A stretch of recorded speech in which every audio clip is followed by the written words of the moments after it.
Tim Tszyu has actually fought at 160 pounds before. I just don't see no like this is not gonna end well for oh, there's that guy.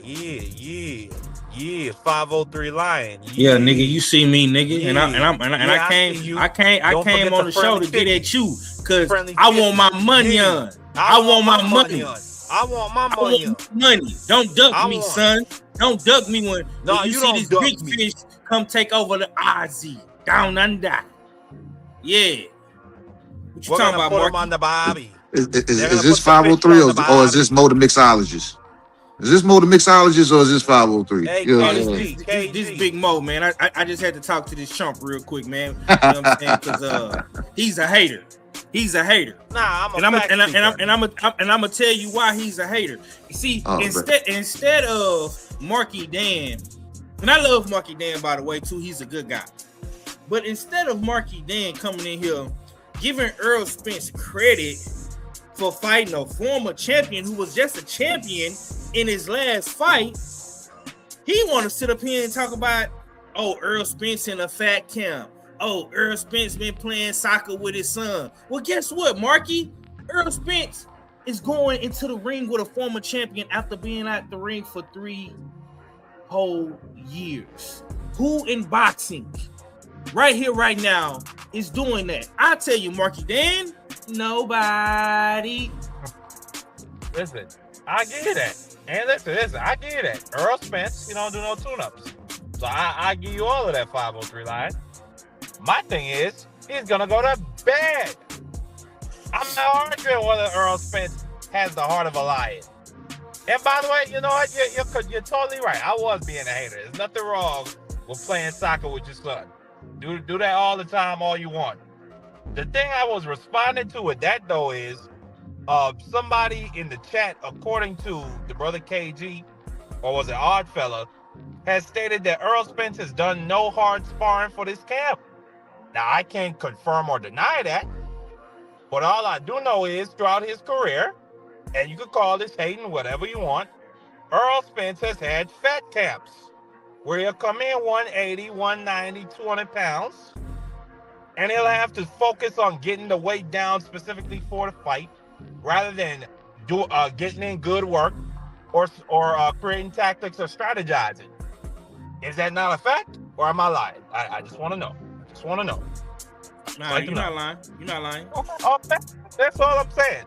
I'm speaking facts. I think this all goes into. See, Marky.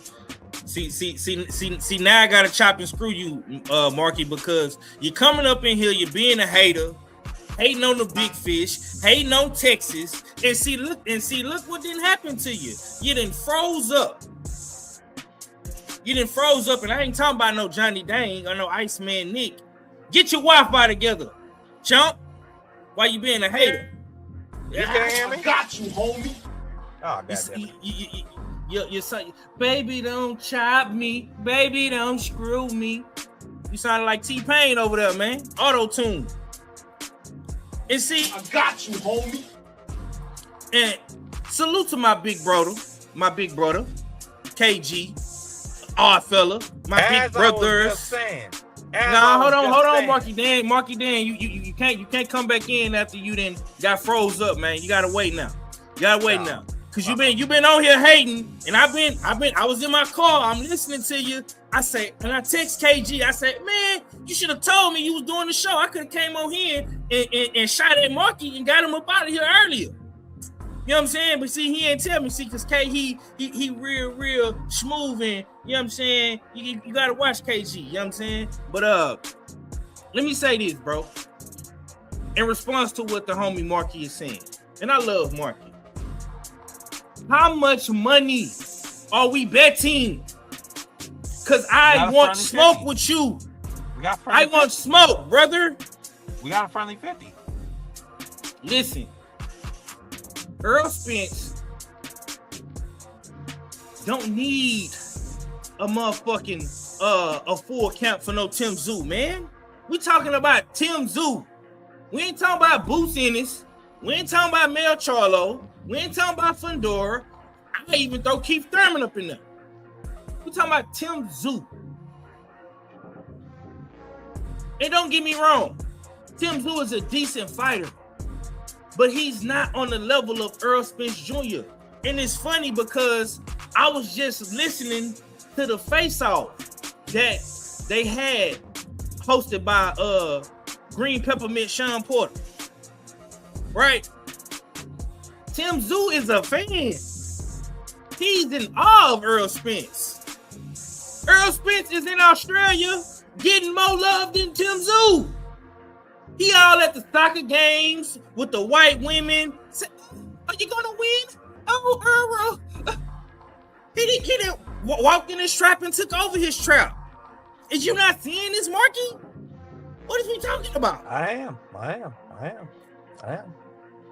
Listen, man. The best thing Errol Spence could have did for his career, Brody, and I'm gonna be real with you, is get on I-45 South. You know what I-45 South is? That's coming to Houston. I-45 South. He headed to H-Town. That's the best thing he could have did. And when he ain't lying. When he got to H-Town, he went to go see the real sensei, the real boxing guru, in Ronnie Shields, the legendary, the GOAT, who happens to have a house full of dogs, a house full of lions, who's trained the best of the best. Vernon Forrest, Mike Tyson, legends. See what I'm saying? Got dogs in the camp right now. Brian Norman Jr., Mal Charlo, Vito Metalnicki. You know what I'm saying? A bunch of dogs over there. I can't even name them all. There's so many of them I can't name them all. But the point is, Ronnie Shields programming and Derek James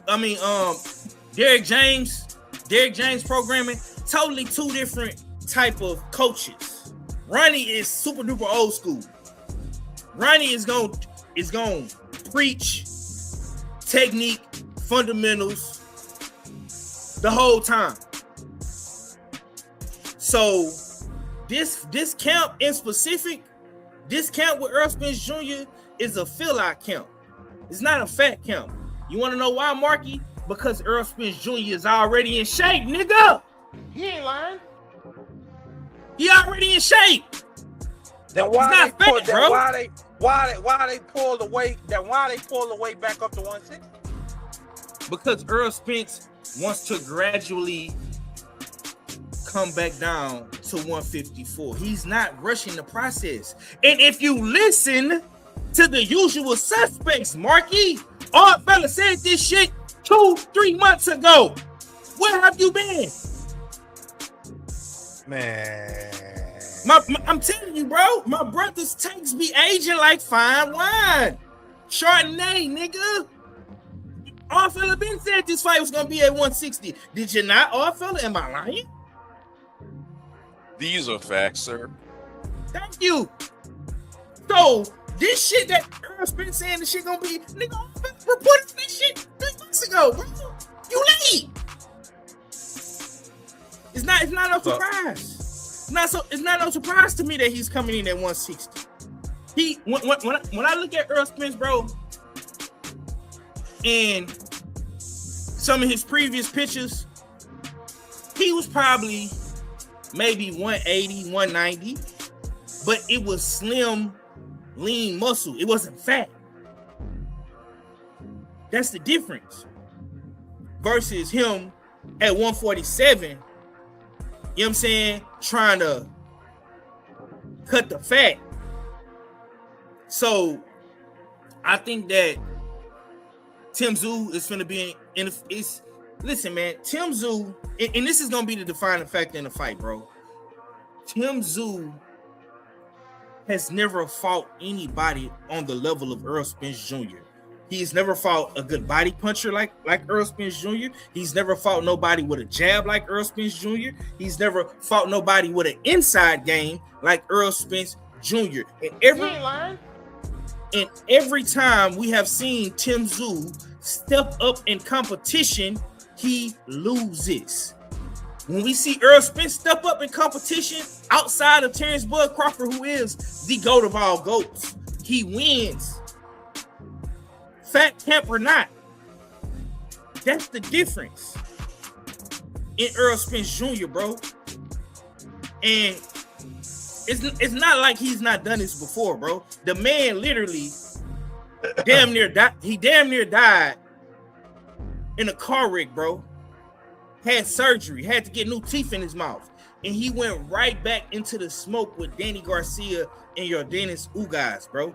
That's Earl Spence Jr. And on top of that, he got the OG, the guru, the GOAT, the real sensei, Ronnie Shields in his corner that's going to preach and teach fundamentals and know what he doing. Hey, man, have my $50 on deck, man. I want my money before Monday, Marky. I want my money. Let's know that. It all sounds good. You tell a very interesting story. I give you that. The facts were kind of sprinkled in here and there. I ain't convinced. Earl Spence goes to bed inside 10. Friendly 50s. I want it the night of. Well, I don't even know what time they're going to have this fight on in Australia, whatever time it is. Friendly 50s will be paid. If I lose, hey, I give you that 503 line. But I don't think I am going to lose. And once again, I placed my number in the back chat. There will be friendly 50s paid out the day or the night of that fight. Respectfully. Look at the screen, Marky Dan. Won't you join season 4, man? You won't just get a friendly 50. You won't just get a friendly 50. You can potentially get the whole pot and a damn a specially made customized jacket shipped to the island.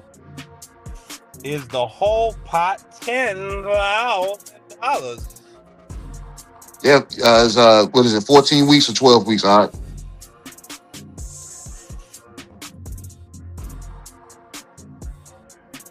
Yeah, 14 weeks. 14 weeks of picks. And if you the number one player,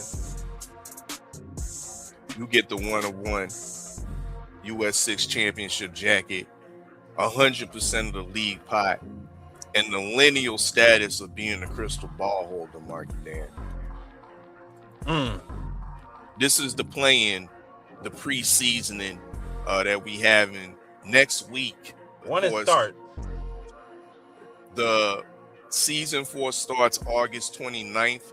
This preseason right here is due next week, Friday. I mean, so if you beat KG in this little pre-tournament, play-in tournament, you in for free. I'll definitely look into it. What's the prize? What's the total pot? It all depends on how many active players are going to be playing. So if we got 20 people, $15 a head, do the math. Okay.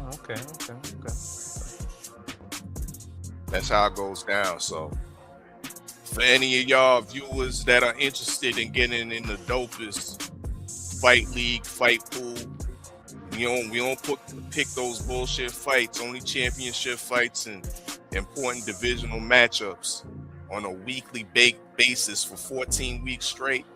That mean come on and join in.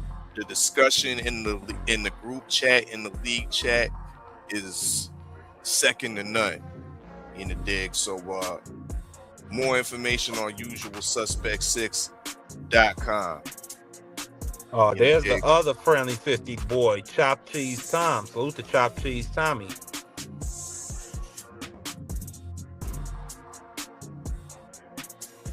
Indeed. Mm-hmm. Big up to TD Sports. Y'all know what it is. Y'all definitely know.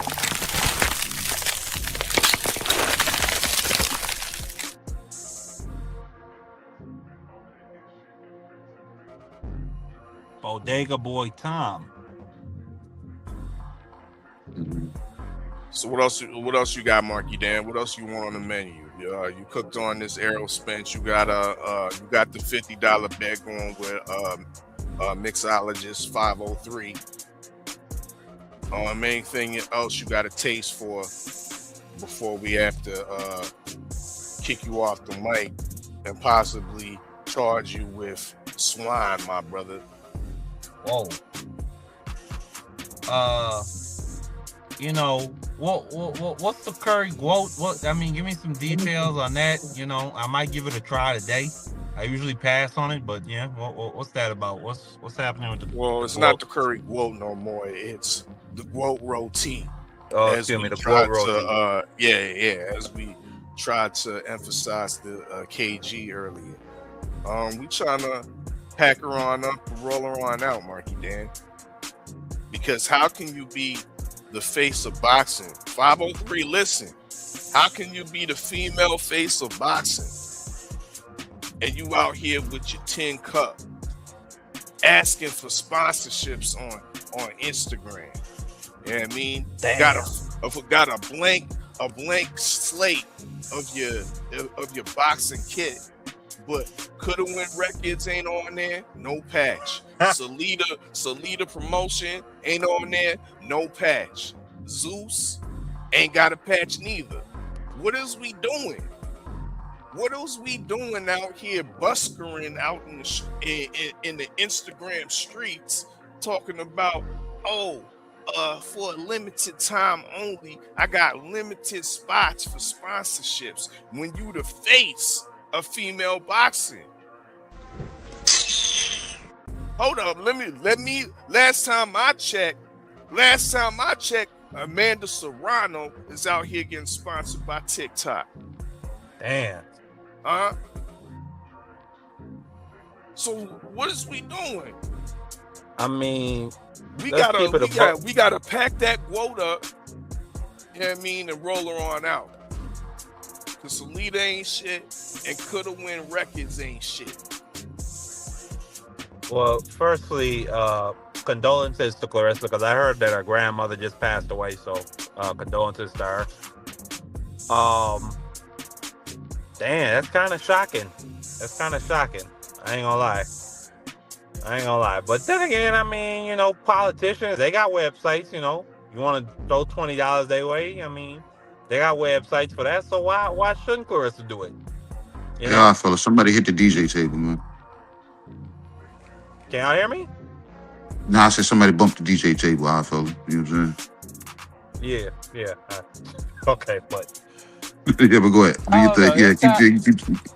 I don't know. It's kind of, you know, it's kind of sick to me, you know, that people taking shots at Clarissa. I mean, shoot, why shouldn't she just ask people to donate? I mean, why not? You want to donate? Shoot, you want to send $20 my way? I'll take it. What? Bro, what are you talking about, man? I don't know, but you want to know why? You want to know why they? You want to know why?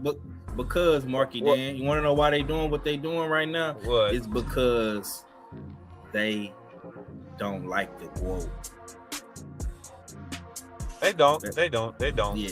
And I sometimes listen with the curry quote or the quote roti, it goes straight through me. I don't like it too much either sometimes. But I'll say this, I mean, one of the reasons she probably not getting sponsorships like Amanda Serrano. Amanda Serrano is married with kids. Clarissa Shields is with somebody's husband. So there's that. People probably don't want to be attached to that. Somebody who just so forthright and open with that type of stuff. And then, I mean, it's the other fact that Clarissa is a loudmouth dark girl. Yo, the sign is real simple, B. It says wrap it up. Wrap that shit up, B. And then Amanda, and I know KG and Oddfella, they hate when I talk about the plight of black women. I'm sorry. I know y'all hate it. What? Y'all telling me wrap it up. I'm just speaking facts on what's going on with Clarissa. But listen, Bro, I already warned you about swine violations. Don't be hogging the mic. Go ahead, Mark. Oh, yeah. Okay, well, Chop Cheese Tom is telling me that I'm wrong. Amanda is not married with kids. Well, shoot, she's not with somebody's husband. I know that. But I don't know. God bless Clarissa the Quote Shields. You know, if you want to send her $20, go ahead and send her $20. If not, then hey, that's your choice. You got to make it, and that's your decision that you got to live with. That's all I got on that. All right, my guy. She out there selling plates. You know what I'm saying? What the hell? You selling your own plates instead of to your own show. Tell me where that makes sense. That ain't no hate. So y'all saying you want to get the super chat real quick, Brody?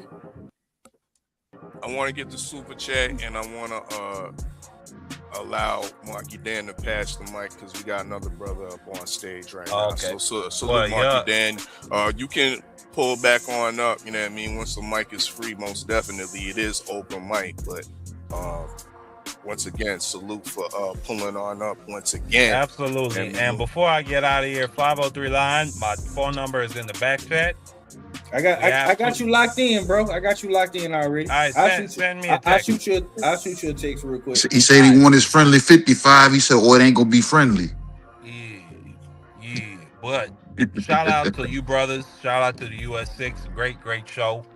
Appreciate you. You know, we gonna teach KG how to say royalty. We're gonna teach him how to say doubles, so he ain't gonna never run into no issues like that ever again. Calling a royalty what do you call it? A rade? I'm going to the car. I'm going to the car and getting the machete. Don't worry about it. Hey, y'all take it easy though. Y'all take it easy. All right, Marky Dan, love, brother. Big up, Marky Dan. Rotato. We're not off that.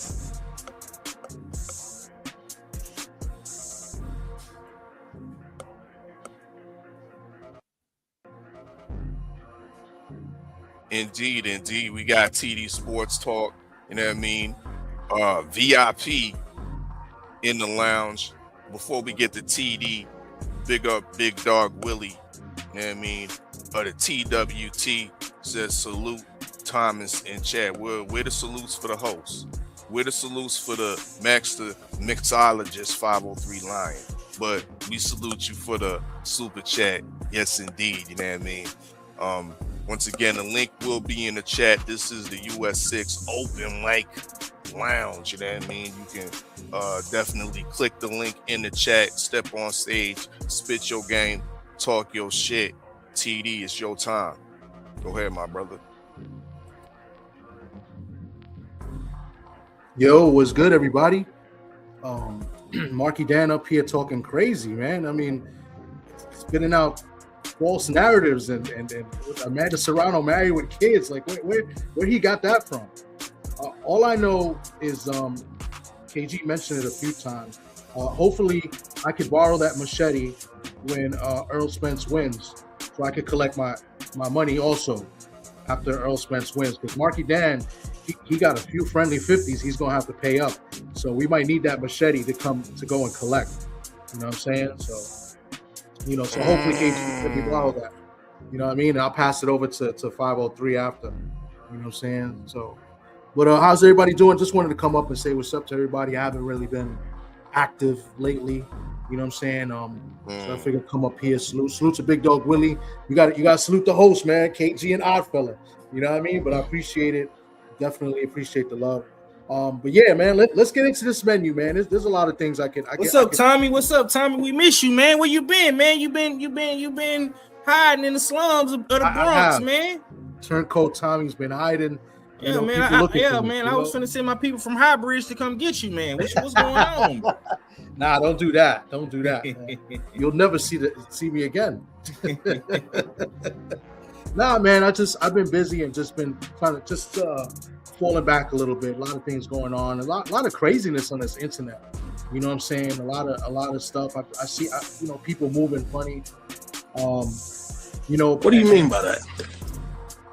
I gotta learn to just not pay attention to it. I mean, it's not that easy, you know what I'm saying? But I think that's one of my weaknesses. I gotta learn not to pay attention to the buffoonery and the false narratives that are being spit out here. But so I figure I'll counteract on this show, you know what I'm saying, open mic, and we could start off. I think the menu, if I've heard, because I've heard from the beginning, but I've been occupied. If I heard, one of the things on the menu had to do with Devin Haney and the video, right, that he leaked. Am I mistaken? Because I want to start with that. Indeed. I mean, the heavy work on the heavy bag. I mean, I will add the heavy bag did have a Top Rank symbol on it. How is this breaking news? Why are we talking about it? Why are we talking about it? Why are we talking about a heavy bag and a nigga getting on the scale with no fight? It's a breaking subliminal message, 503. It's a breaking subliminal message, 503. Did you not see the Top Rank symbol? Could we lead to believe, are we being led to believe that Keyshawn, a Top Rank fighter, might be the next opponent? The way he was working that heavy bag with such veracity, I mean, that looks like he's once again going in to fight a fighter of Keyshawn style profile. Heavy bags don't punch back, Art. And everybody goes to the Top Rank gym in Vegas, man. That's the numero uno hangout spot for boxers to go train. Everybody goes up in that motherfucker. Oh, so you over there in Vegas now?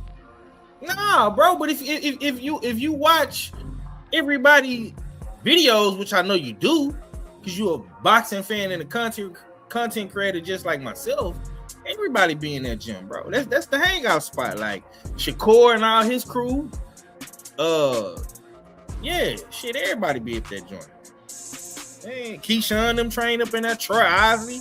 He ain't even on Top Rank no more. He still go to that joint. You know what I'm saying? So everybody be up in there, man.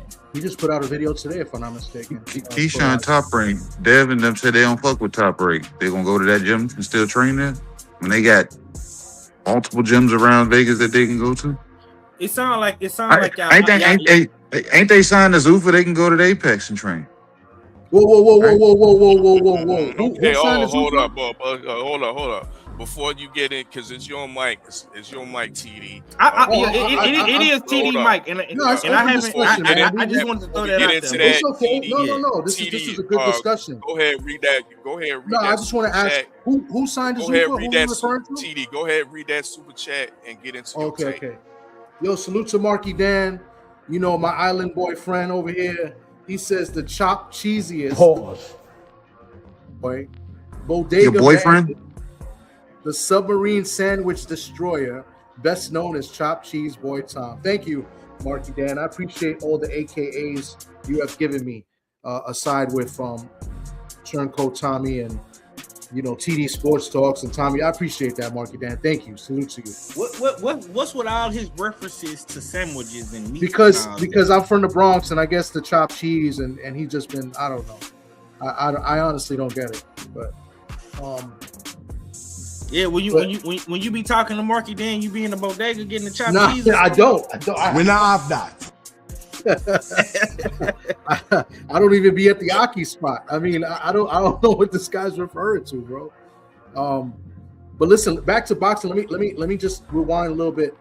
KG, I don't know. I just trying to understand something. Did you say that somebody signed with Zuffa? Who was that you were referring to? I said Devin Haney signed to Zuffa, man. According to who? According to what source? Did 78 Sports TV. Yeah. 78 Sports TV. We back ran into a corner on Monday on the Beltway. 503. Hold on. Hey. Marky, what are you doing? What are you doing? What's going on here? I just want to say hard pause on what this nigga Tommy said earlier. That's all I wanted to say. Take it easy. What's wrong with this guy? Do me a favor, please. Get out of here. Get out of here, man. Shit, I'm saying.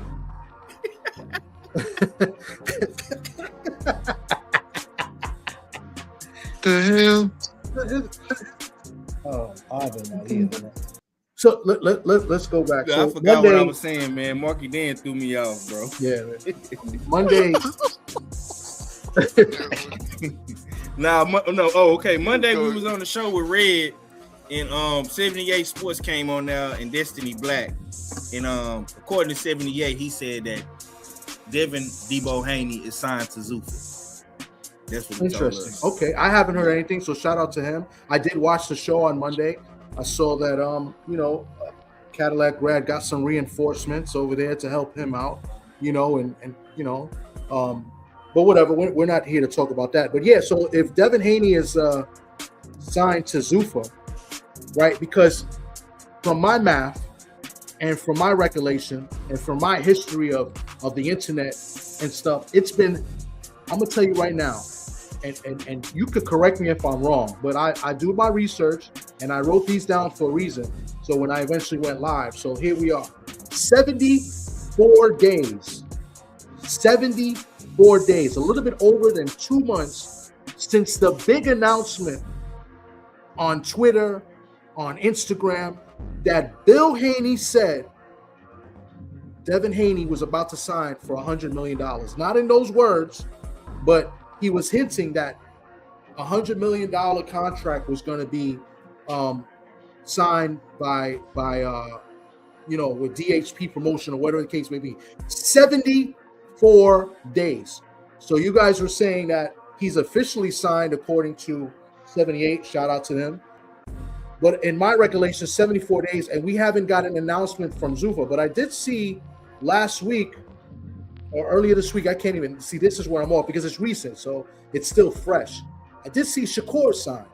I did see Shakur kind of say this is the direction he's going to go as far as legacy, as far as fights. He's signing to Zuffa, and he's established there. We're just waiting for, his announcement for who he's going to fight. There's been back and forth with him and Devin on Twitter, but if I'm not mistaken, also let's do some more history, some more math. 238 days since Devin Haney's last fight. That's roughly 7 months, almost 8 months, right? We've got 7 months and 20-something days.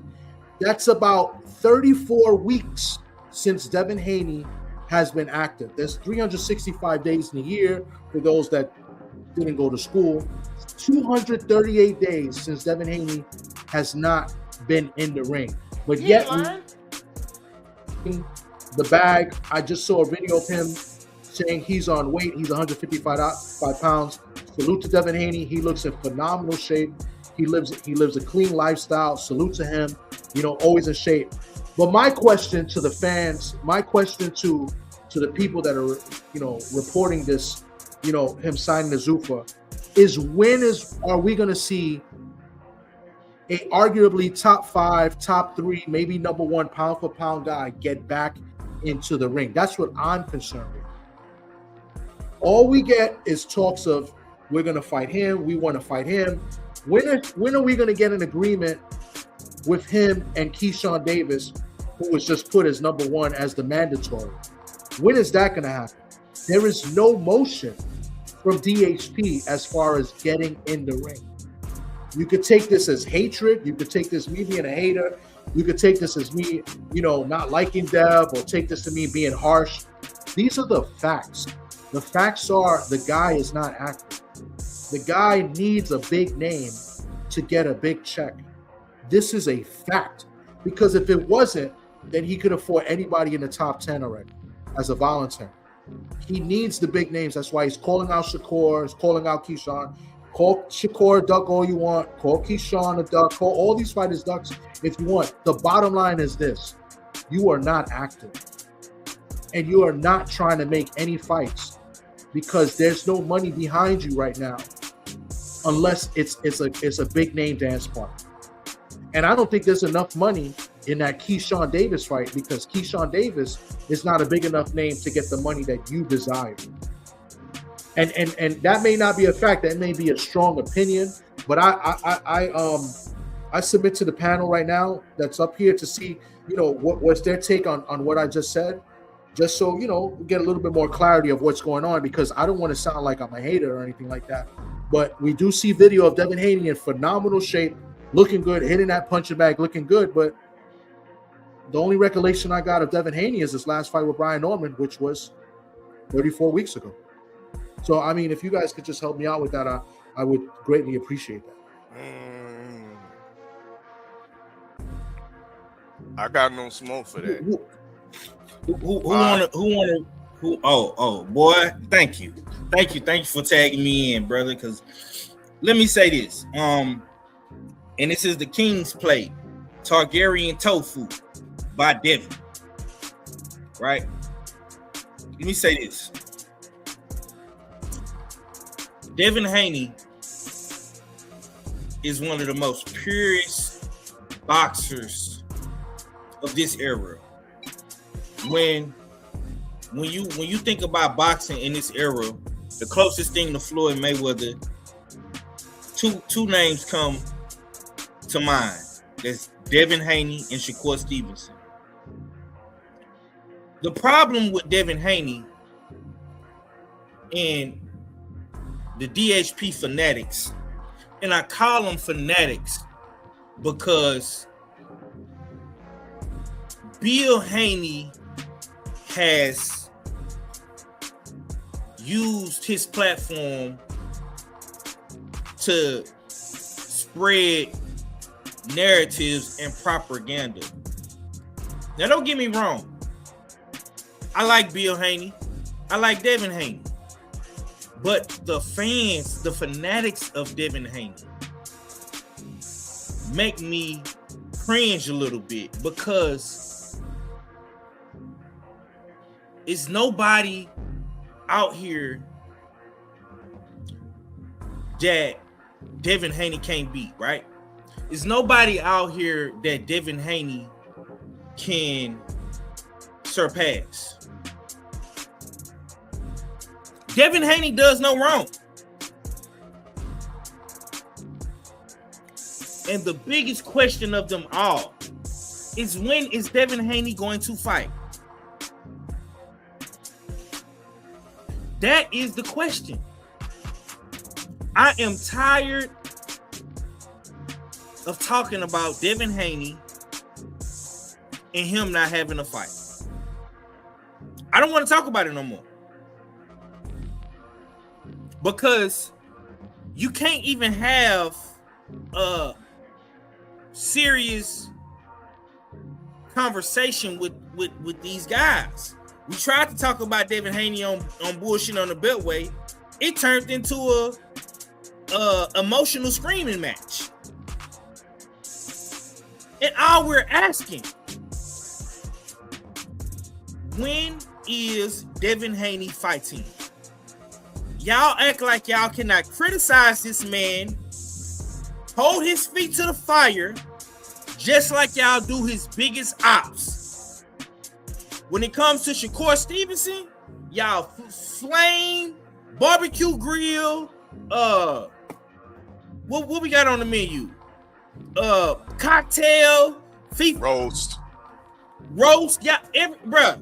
Shakur, Tank, motherfucking Africa, Hitchison's, you know what I'm saying? All these other Boots Ennis, y'all roast and flame and barbecue grill, all these other guys. He ain't lying. It comes to Devin Haney, y'all have zero criticism, zero critiques about anything that he does, bro. And I'm not criticizing his skill set inside the ring, because he has one of the best boxing skill sets. He can jab, he can move, he can pivot, he can he throws a good right hand. He's getting stronger. His accuracy, he's putting guys down. It looks like he's more explosive now. I'm not criticizing none of the man's skills and attributes in the ring, bro. Only thing that I'm asking, bro, is why can't Devin Haney get a fight? If he is as big as y'all say he is, if he's that guy, if he's creme de la creme, why is it almost November? We're in June, summertime. We have no basketball. We have no football. The only thing that we have right now in sports is FIFA, soccer, golf, and baseball. He ain't lying. This is the mainstream time for boxing to be in the forefront. We should have Devin Haney in the forefront right here, right now. With nothing going on in American sports, if Devin Haney is as big and he's that guy, we should see Devin Haney in the forefront of boxing. If he is the American face of boxing, we need Devin in the ring. Honestly, Devin should have fought twice by now. He should be on his third fight. Because guess what? When Keyshawn Davis comes back, he's on his third fight for the year. When Shakur comes back, he's on his second fight. Teofimo, second fight. Ryan Garcia, second fight. Y'all got to make this shit make sense to me, man. Tyson Fury, second fight. Come on, bro. What we doing? And I'm going to keep saying this, bro. I don't care if it's Keyshawn. I don't care if it's Shakur. I don't care if it's Tank. I don't care if it's Jack Catterall. I don't care if it's Xander Zayas, Manny Pacquiao, whoever, bro. Whoever it is. Get back in the fucking ring and stop and tell your fans to shut the fuck up. Shut the fuck up, bro. Like, bro, everybody can't be ducking you, bro. You're doing something wrong. You and Bill are doing something wrong, gang. Everybody in boxing is going against you. You expect me to believe that? I don't know if he's saying that though. I don't think King Targaryen Devin Haney is saying that. I'm not everybody's saying ducking. The King's Guard, his fans are saying that. Right. That's what I'm saying, bro. Dev rarely says anything. So just like when he posted that video of him getting on the scale, getting that Shakur, it went viral because Dev he kind of has a mystique about him. You know what I'm saying? He don't really say much. So when he do talk, it's like, oh my God, he's talking. Like motherfuckers really treat him like Black Jesus for real. And it's crazy to me, bro. Like he can be criticized, bro. And the biggest criticism of them all right now, bro, is the inactivity in all of the social media negotiations that y'all are doing. It's not working. Get the super chat, bro. That's all I got. Oh yeah, you can run that. You've been cooking nicely. I mean, mixologist 503 line. Go ahead. Oh, okay. Salute to the homie Big Dog Willie, man. To go to TWT, man. He say Bill Haney ran his mouth too much. Honestly, I think Bill spoiled his own Zuffa signing and potentially fighting with Core. My opinion is Bill was so concerned on tearing down Core that he shut himself down. Yeah, man. I say this to what you saying, Big Dog. And I was having this. Me and KG always have some great offline conversations. And I won't say everything that we talked about, but honestly, what I think, my personal opinion and perspective is, Devin Haney needs a promoter. Them trying to do it by themselves independently, I respect the grind and the hustle, but every independent entity needs a backing, whether it's from the majors or you need another stronger independent entity supporting you, right? As you see on the back of my wall, I got Neighborhood Nipsey on the back of my wall. Neighborhood Nip was an independent guy himself, all money in, but Neighborhood Nip had the backing of the majors in a partnership. I think DHP needs a strong partner to get them to the masses and help push the DHP brand to further, further their brand. You know what I'm saying? So that's my philosophy on it. And they got Turk, man. Why Turk ain't doing that? Man, that's the money, man. They got the money. They got the money behind them. The money is on the table. Why don't facts? You know what I mean? Turk putting that money on AJ, putting his money on Ryan Garcia and shit. That's what I said yesterday to KG. I said, I don't think Turk fuck with him like that. Like how boys is saying, because if he did, how come Ryan Garcia got the Zuffa bag before Div? How did Shakur get the Zuffa bag before Div? How did Carter Bean get the Zuffa bag before Div? How did Africa and Berlanga get the Zuffa bag before Div? How did Tyson Fury and AJ get the bag before Div in 2026, bro? And these are valid questions. This is not hating. I'm not hating on Devin. I have questions.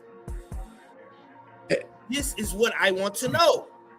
See, this is why I addressed it the way I addressed it, 503, and you just got me a little hype right now because I got questions too, and that's why I ask in the form of a question. Because listen, we all have brains and we all think and we all have our opinions, right? But some of this stuff is common sense, and why people can't why people can't answer the common sense questions. That may not make a little bit of sense, but hopefully you guys understand what I'm saying. You know, and what I think we need to add on the open mic for the Devin Haney fans, and I'm going here because 503 put the battery in my back a little bit. We need to add a glass of shut the fuck up to the menu. And the glass of shut the fuck up is for these Devin Haney fans that are not really Devin Haney fans. They just out here trying to push different narratives, and they don't understand shit about boxing or understand shit about the business of boxing. So for those people, they need to get the glass of shut the fuck up, because those fans, those are the people that push these stupid narratives and push the insults to all these fighters. So instead of trolling these fighters and trolling the fans and not getting yourself and putting yourself in a situation to fight, listen, a guy that we don't like, and let me speak for myself, a guy that I don't necessarily like, but I respect somewhat of his skill set and maybe some of his business moves, right? And Teofimo just got a deal with the Zone. So he's technically independent, but he got a deal with the Zone. Not with Matchroom, not with the Ring, not with Zuffa. He got a deal with the Zone. Why can't DHP put themselves in a situation to do that, where they could make their own fights? You know what I'm saying? They got a TV deal. You know, somebody that's already behind them.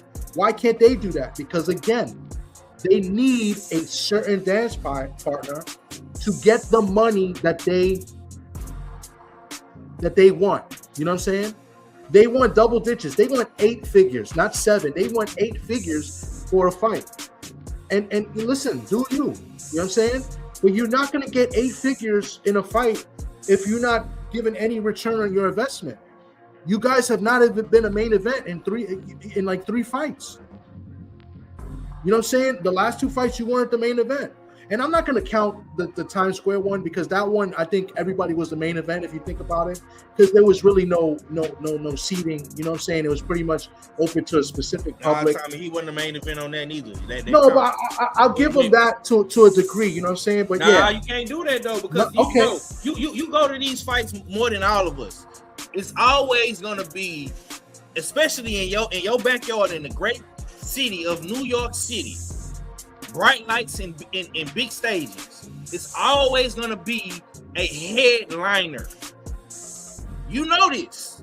Devin has not been a headliner since he fought Regis Prograis, bro. No, since Ryan Garcia. Oh, yeah, Ryan Garcia, my bad. Yeah, Ryan Garcia. Yeah. That was the last time he was the main event, and it was a big fight. And again, Ryan Garcia has a backing. You know, scumbag or not, because I don't like Ryan Garcia. I think he's a POS. You know what I'm saying? But he has a strong backing by maybe other POSs. At the end of the day, he sells tickets, right? So they in my opinion, this is opinions. So nobody come at me saying I'm a hater or whatever. You know, take that glass and shut the fuck up. in my opinion, they need a big name to get the 8 figures that they require, that they want. You know what I'm saying? And Turkey, who has I believe is invested in Dev for one more fight at least, wants a big name fight. That's why he was pushing. He's pushing for Ryan Garcia. They could care less about the Keyshawn Davis fight. You know what I'm saying? They're not going to pay him no 11, 12 million for Keyshawn Davis. You know what I'm saying? This is just this. It's my opinion, but it's borderline facts too, bro. You know what I'm saying? Keyshawn Davis is not a big attraction yet. You know what I'm saying? He's still coming up. You know what I'm saying? I think he's a big attraction, but not big enough. He's not a superstar, bro. You're not going to get 8 figures with Keyshawn. And here's another thing for you, Devin Haney. Hold on real quick, Thomas. My bad. I don't mean to cut you off, but the face of boxing is supposed to be the one that creates the stars. Yes. And they can't do it. They can't do it with just his face or his name. That's just the fact, bro. They can't. You need David Benavidez in that main event. Like the last card, bro. That's just what it is. And all the people that are saying that Keyshawn has this contract he won't sign. I don't know if this is true or not. You feel me? I don't know. But all I hear is 25%. They offered Keyshawn 25%. Cool. 25% of what? 25%. Where's that contract from? Yeah, and where is it from? But let's just use a little bit of common sense. 25% of what? Because we know if it goes to the purse bid, what are they going to bid on it? It ain't going to make more than $2.1, $2.5 million. 25% of that. That's 25% of $2 million is $500,000. Meaning Devin gets 1.5 and Keyshawn gets 500,000. So what is this 25% offer that they offer Keyshawn? Why we are not getting the logistics, the numbers? All I hear is 25%. Somebody answer that question. That's what I want to know. Because to me, it doesn't make sense, bro. It really doesn't. And that's all I want to say. But definitely add a tall glass of shut the fuck up. Because I have more to say about these Devin Haney fans that like to push off and call people fatherless or call people, Uncle Toms and stuff like that. I got more. I could go there if I want to. I'm going to save that for another day for you jabronis. I really am. I'm going to save that for you guys for when y'all come at me again. Because some of you guys are phony. Some of you guys like Devin Haney just because other people like Devin Haney. Y'all don't even like him like that. Y'all only like him because other people like him. So I'm ready. I'm with all the smoke. But first, I want to serve the glass of shut the fuck up. That we have to add to the menu. And I'll land my plane.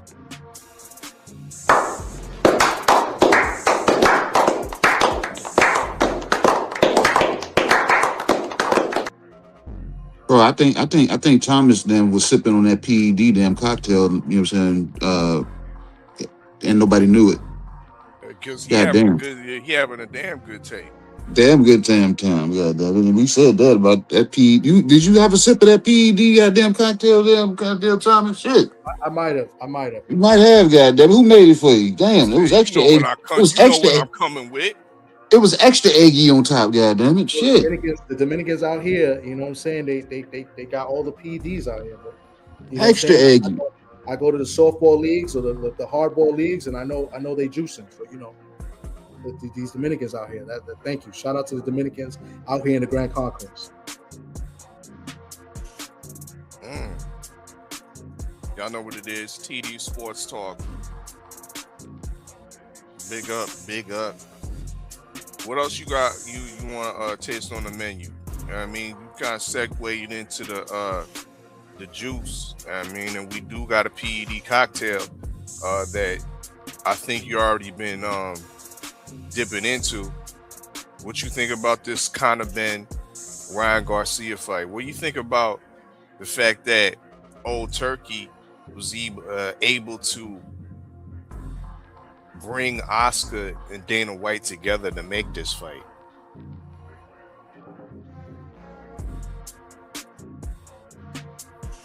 Go ahead, TD.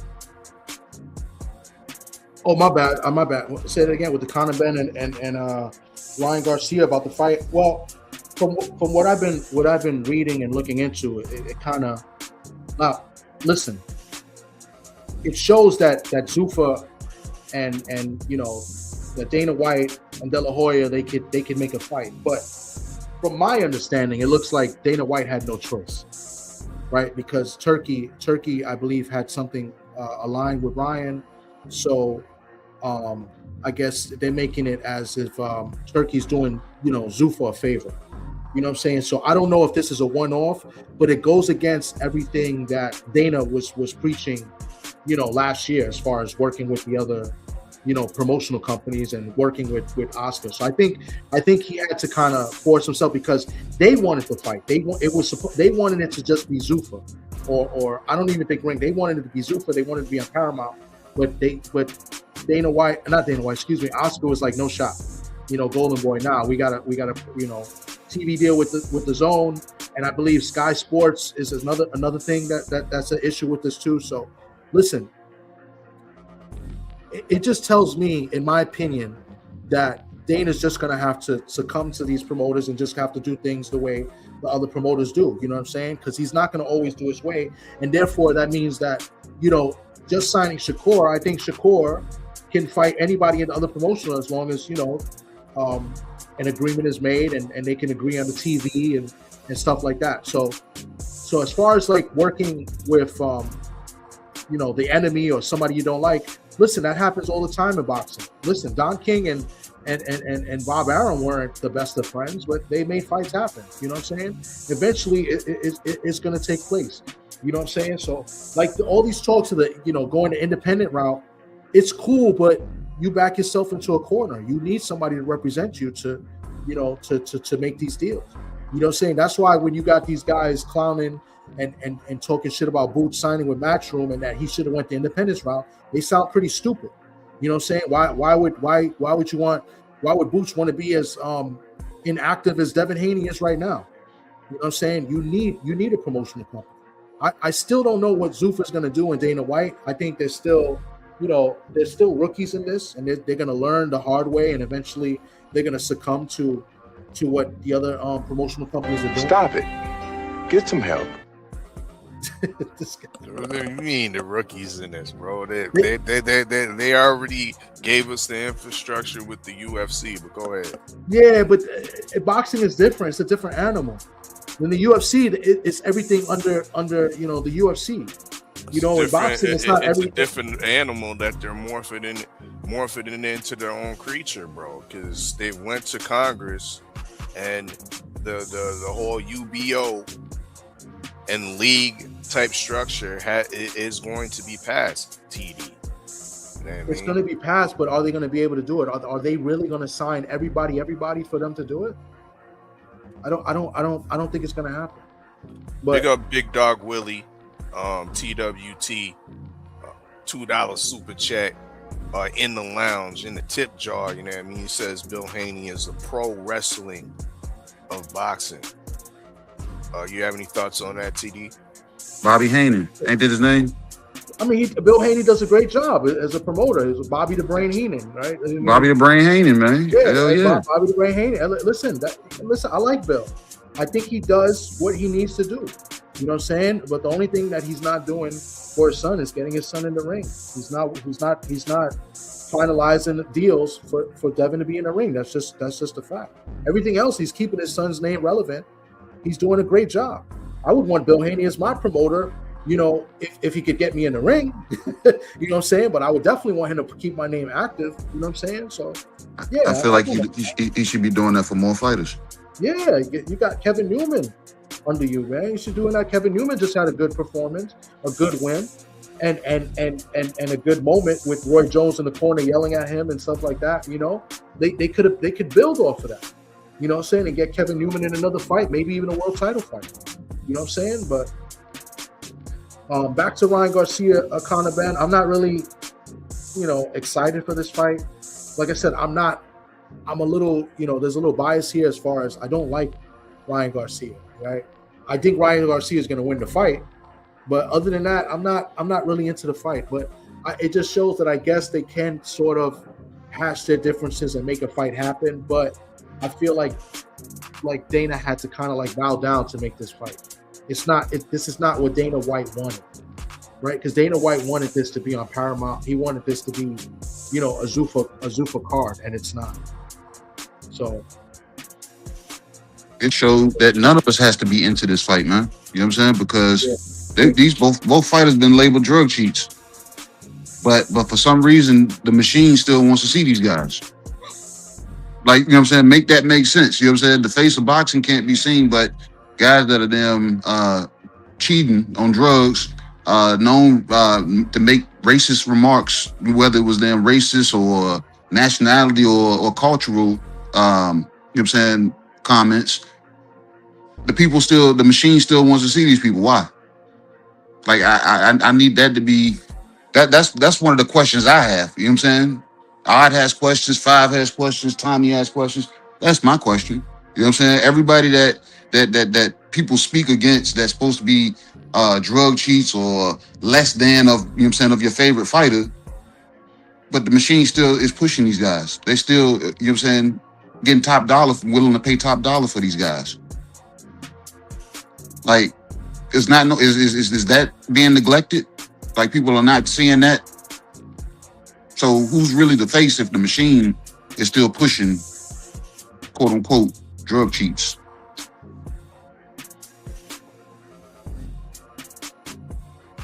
I'll say this. And salute to the chat. Y'all got it popping up in here. Big up dubs in the chat for y'all. I'll say this. As I'm looking on my phone and listening to my brother speak, you know what's going on right now today? Fanatic Fest. You want to know who's at Fanatic Fest? Ryan Garcia and Conor Ben. This is one of the biggest fest of sports entertainment all year in New York. And this is in Tommy's backyard again, right? You have football players, you have basketball players, you have all of the big podcasts, voices of sports entertainment. All these people are at this event. And Ryan Garcia and Conor Ben is at this event promoting their fight, which is going to be a co-promotion, a co-production. Paramount Plus gets the rights in America. DAZN gets the rights in the UK and Ireland. This is big business we talking about here. Millions of dollars for Conor Ben and Ryan Garcia, aka the PED cocktail. If Devin Haney is the face of boxing, why isn't Devin Haney at this Fanatic Fest? Why isn't Devin Haney promoting his fight at the Fanatic Fest? If Turk Al-Sheikh and Devin are really cool, like everybody says they're cool, and that's his guy, why is Turkey constantly putting other people in the forefront for his company and his brand? We see Shakur Stevenson all over social media. He's on Club Shay Shay. He's on ESPN. He's everywhere, right? I see Teofimo and Rolly on the Versace podcast promoting their fight. I see all these different guys, but I don't see no Devin Haney, bro. And this PED cocktail fight is really starting to pull back the covers and really show you what's really going on for real. Because all these guys that I'm talking about are Devin Haney ops. Ryan Garcia probably is the biggest of them all because of the PED cocktail, Oscarine. See, I'm mixing up a whole lot of shit over here. That's why I'm the mixologist. And I got you thinking, I got your mind in the blender in the trends. You see what I'm saying? Show me. Look,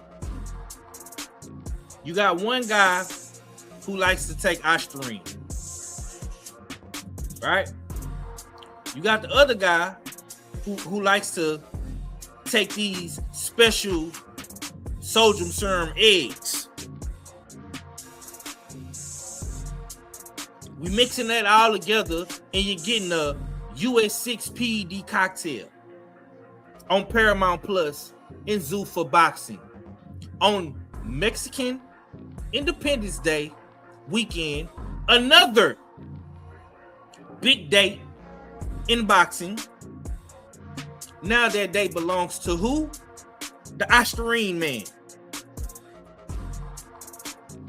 Shame. Shame.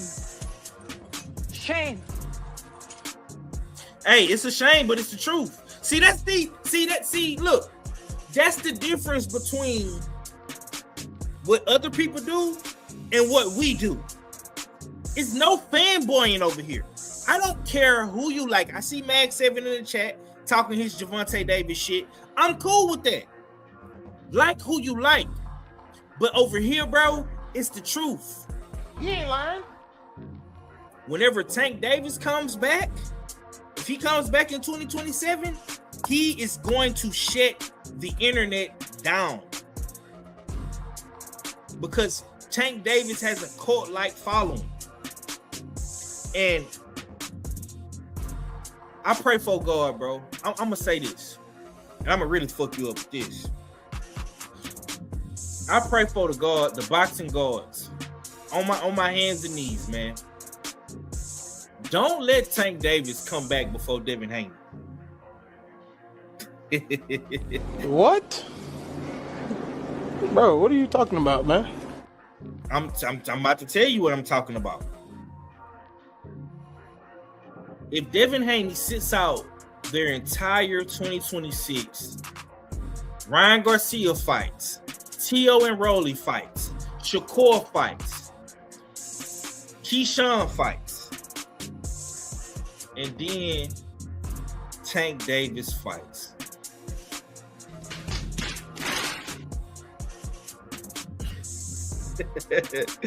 Oh man, boy. These Devin Haney fans is gonna be mad at me. These fanatics is gonna be mad. Because that's a possibility. I want all you Devin Haney fanatics to know that. That's a possibility. Because Shakur already got a fight in the tuck. Keyshawn got a fight in the tuck. Rolly and Ryan is fighting. T.O. fighting. Connor Bean fighting. Africa fighting. All these guys are fighting. And y'all know when the Big Eight, the gorilla, the Be More gorilla, when he come back, he's gonna be able to pick and choose and have all these boys going crazy. And the girls too. Because guess what? Tank can fight Kid Austin. He can fight Gary Russell. He can fight any one of these guys from 135 to 147, all on the zone. He can fight the winner of Teofimo and Rolly. He can fight the winner of Connor Bean and Ryan Garcia. He can fight the winner of possibly Shakur Stevenson and El Rayo if Shakur takes the El Rayo fight. Hey, I'm just being honest with you, bro. I'm just being honest. You don't like it, I don't like it, but it's the truth. Tank Davis is gonna have his hand in the hat of. It's gonna be a big hat because it's PBC and the zone now. And oh yeah, by the way, too, I'm also hearing that Tank Davis is possibly gonna be the one to get the Pac-Man. They saying Tank might get the Pac-Man fight. We do not care. Hey, I'm just saying, brother. I'm just saying. Because you do know Devin Haney was trying to get the Pac-Man fight too. You do know. Come on now, dog. Come on, man. Y'all do little know motherfuckers. He bricked at the free throw line on that fight too. DHP bricked at the line for the Manny Pacquiao fight. And Rolly Romero bricked at the free throw line for that fight too, man. Tank might be the one to hit.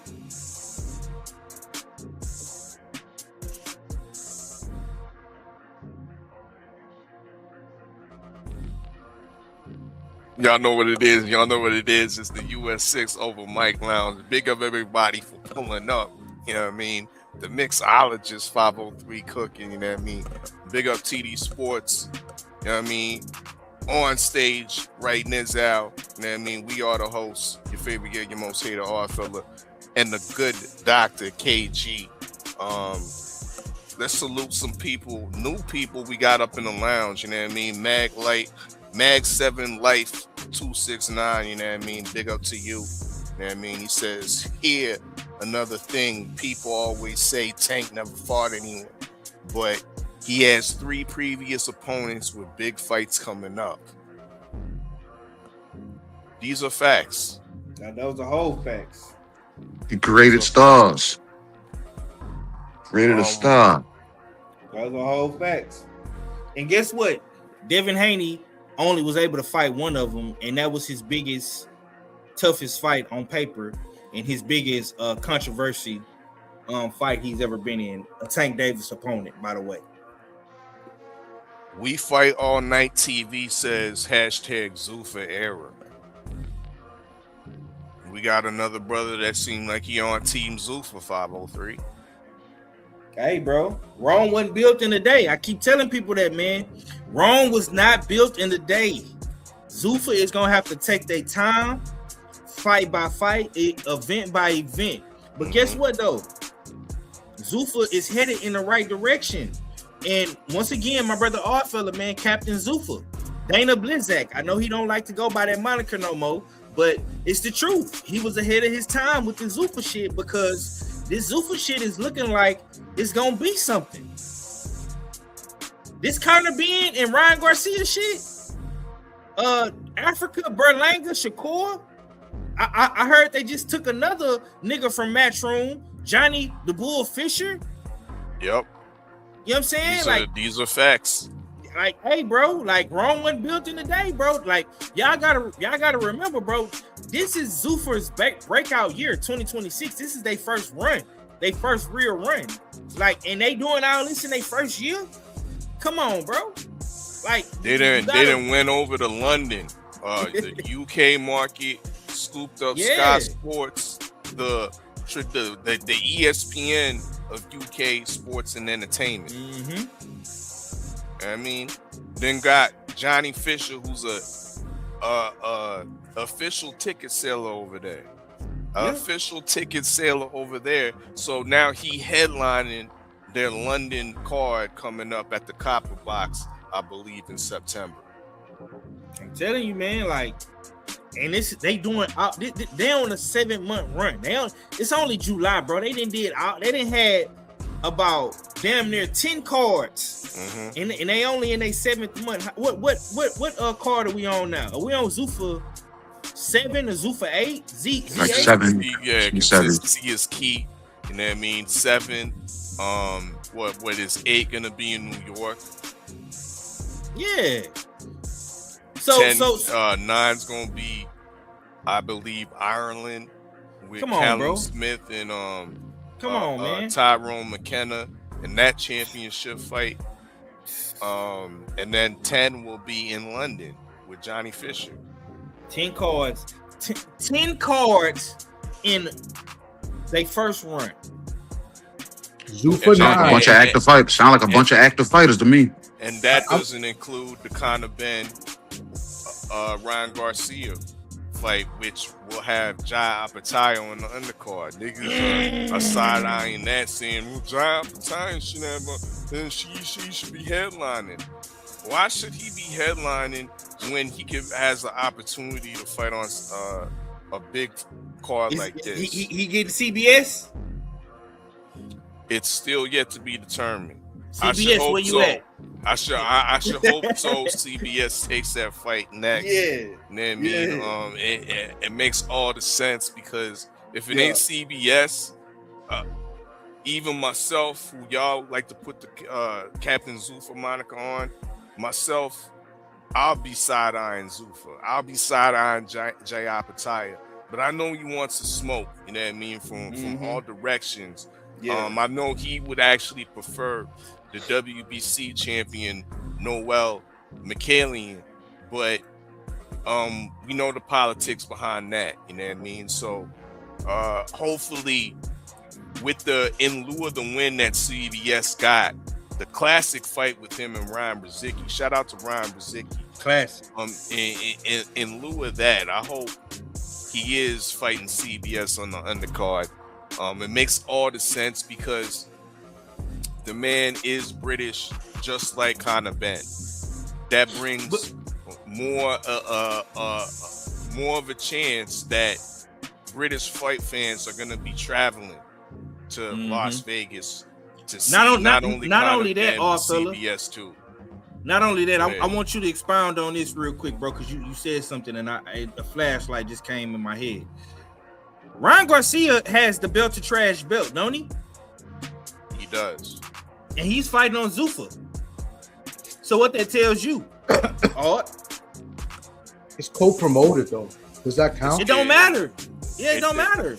It does and it don't, but it's still a developing story because yes, Ryan Garcia is the current WBC champion at the welterweight division. But when you look at the fine print 503 and how they're promoting this fight as a championship fight, but they're not promoting it as a WBC welterweight championship fight. When you look at the fine print and all the promotions and posters that they put thus far, they haven't put WBC up officially on any of the promotions. So this is still a developing situation and story. Are they implying that the Zuffa belt at 147 is going to be put up on the line? Who knows? But they still haven't officially said that the WBC is on the line. Mauricio Sillyman has not come out with a statement announcing his involvement with this fight, or if there's the possibility of Ryan Garcia getting stripped due to the fact that he's involving himself with Zuffa. Well, right? I don't know if you want to screen share it. I can pull it up real quick. Ryan Garcia is holding. We got a projector. Yeah, hold on. Let me go to the actual video. This is like I say, man.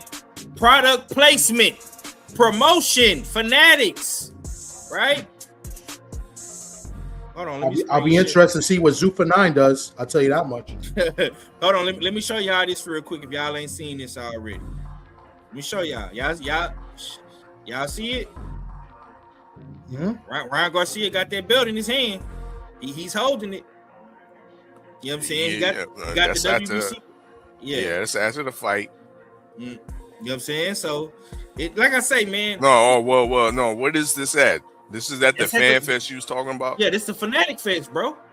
Look at all them, bro. Look at all them people Look up at in all there. them people, yeah. You know Okay. I mean, yeah. I done told you 503. This is fashion. You know what I mean? And WBC been a fashionable belt for these Mexicans. You know what I mean?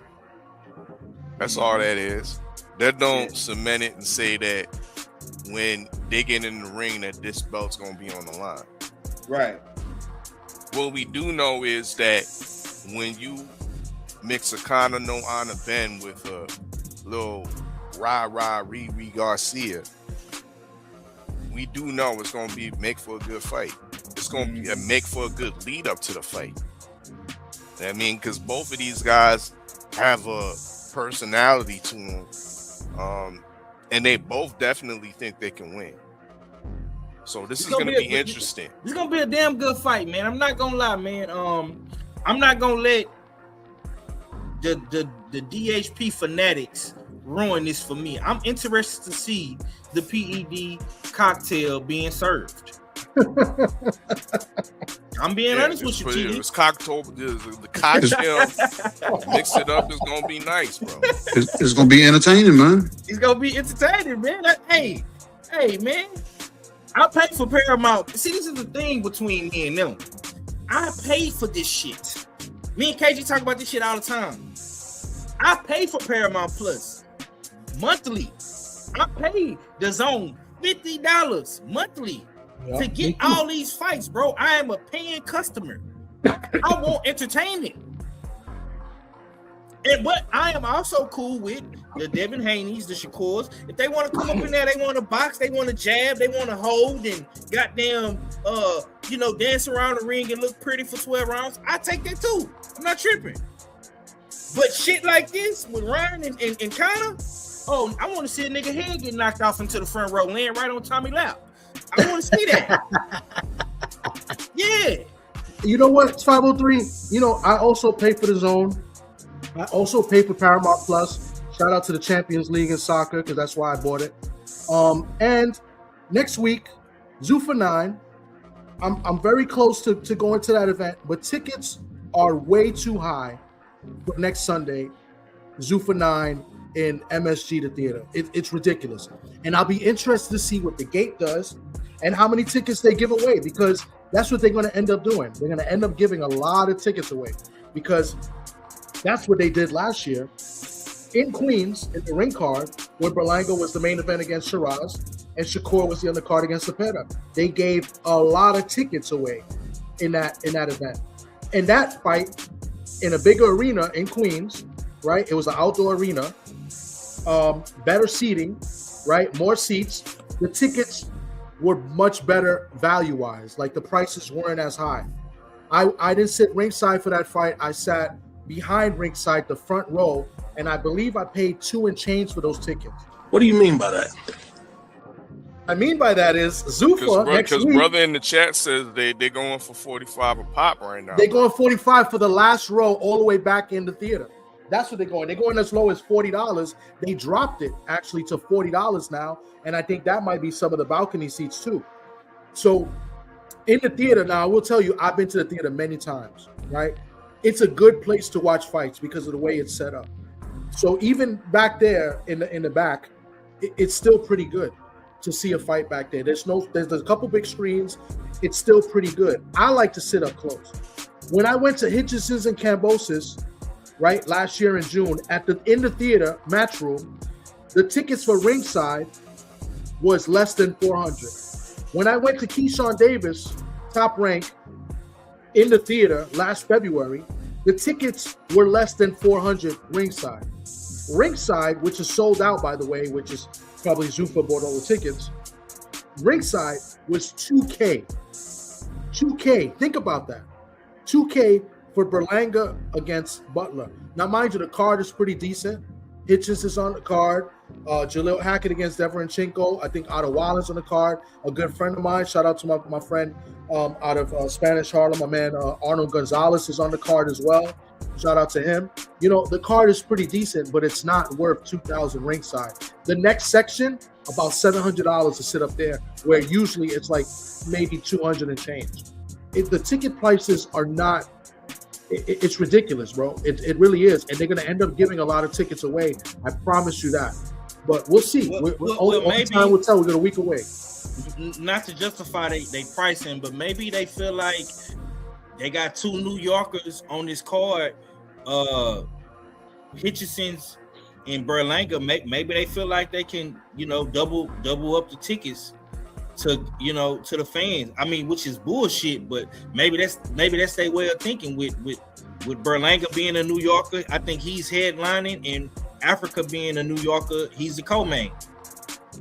Well, we'll see, because the Cambosis Hitchens fight last year didn't do too well. They gave away a lot of tickets for that too. A matter of fact, Pablo Valdez, who was supposed to be on the undercard from Brooklyn, gave away a bunch of tickets in that fight, and he ended up not fighting on the card. And I know this as a fact because I know people that are at the fight that I know personally were there for free because they got free tickets. So I don't know if they're going to sell that well. If you look at the tickets now of what's available, there's a bunch of seats available. Mind you, the theater holds up to 5,500. Look if you go in Ticketmaster now, There's a ton of seats left. The only thing good about it is that what it looks good is that all the ringside have been bought. But I question that if people really bought them or if that's Zuffa or those are comped, right? Meaning Zuffa bought them, they're gonna comp those tickets. So you don't hold on, Tommy. You don't think two New Yorkers, Richard Hitchenson's being the champion, Berlanga fighting Canelo, you don't think they can put asses in a small room in the Garden? No, not with those ticket prices, bro. I think they can, but not with the prices that they're charging, bro. Because last year you had Berlanga main event in Queens. You had Shakur across the bridge, right? Newark. You had a Puerto Rican, Subriel Matias, on the card as well. Better fights, right? And that one did okay, a big arena, but they still gave away a bunch of tickets because it didn't do that well. So I don't think Hitchens fighting Solis is something very attractive, and Berlanga coming back against a guy Butler that a lot of people don't know about. I don't know if it's going to do well, and based on what I'm seeing now, in the tickets right now, is a lot of tickets available, and I question if people really bought those ringside seats because, like I said, the Keyshawn Davis fight against Barichick last February pretty much sold out, and there was a lot of people there, and those tickets were like 3 to 4 times cheaper than what Zuffa is charging for ringside. Now, mind you, Keyshawn against Barichick, okay? Barichick, nobody really knows. Keyshawn, whatever. But they did great numbers, bro. So, listen, we're not there yet. We got a week to go. Let's see what happens. But I'll be very intrigued to see how well they do as far as ticket sales, next week. Indeed. I mean, once again, link is in the chat. We're about to close up this brunch buffet. I mean, it's been a dope show, but we're about to close up this brunch buffet probably in the next 5 to 10 minutes in the dig. So this is the opportunity. Link is in the chat. If you want to spit your game, talk your shit, this is your time. Pull on up. You know what I mean? And the mic will be yours. If not, you know what I mean? Y'all know what it is. When you see us, you see us. Exactly. It's been a good one, man. You know what I'm saying? Surprisingly, man. You know what I'm saying? I'm hoping we hit our mark over across the water with the, with the UK people of the world over on that side if they partake. You know what I'm saying? So, but yeah, it was a good one, man. You know what I'm saying? Was able to be up. Motor mixologist was in the building. Tommy came in here sipping PEDs in the back. You know what I'm saying? So everybody was damn, you know what I'm saying, hot, locked, and loaded. Marky Dan came in trying to pass out friendly 50s that sound unfriendly. He mean he need that money, man. He coming from the island, he coming to get at you, Five, with the machete. You know what I'm saying? He coming to get at you too, damn Thomas, you know what I'm saying? And whoever the other guy was that proposed a $50 bet on Big Fish and Grits. When I fly past his ass on his suppressor and shoot rockets at his ass, he gonna be blowed up in that island. Yeah, this has been a good show though, man. I wish Big Bro would have told me he was doing it. You know what I'm saying? I would have been a little bit more prepared to come on to the show, but I think what we at right now, man, with boxing been dead a couple weeks. It ain't really been too much going on for real. I think it's going to get back interesting. So you're gonna be seeing a lot more of me, especially in this up and coming week. We got Anthony Joshua, we got Big Fish, Earl Spence, we got my homie Nisha Dev on the undercard of the Joshua fight. Josh Kelly, that undercard is trash though. And we also have Beat the Champ. You know what I'm saying? Put belt to ass on KG. Somebody needs to come up in here and sit his motherfucking ass down somewhere, because I'm sick of this nigga floating around on his little magic carpet, soaring above everybody like he that nigga. So somebody needs to come shoot his ass down. You know what I'm saying? Yeah. And rob that nigga for that jacket. I want that motherfucking jacket. Somebody needs to go take that motherfucker from. Well, 503. I mean, yeah, you can't get your own jacket in a few weeks. Yeah. Picks. Yeah, bro. I'm looking forward to it, man. I'm looking forward to you. Don't tag team with your co-host. So my co-host is already not reached out for the tag. I went for the tag. I already kicked him through the window, man. Yeah, Exactly, man. This is the Royal Rumble Survivor Series, nigga. This is the Royal Rumble, nigga. Every man for themselves around here. He already established that, bro. So I already went for the tag, and he just jumped off the apron, and I got jumped. That's crazy, man. He turned on me. But I want to say something real quick about next week's fight, man. Shout out to Coach Moo. Coach Moo is the trainer of Christian Brenga, right? And he'll be taking on Anthony Joshua. So shout out to Coach Moo.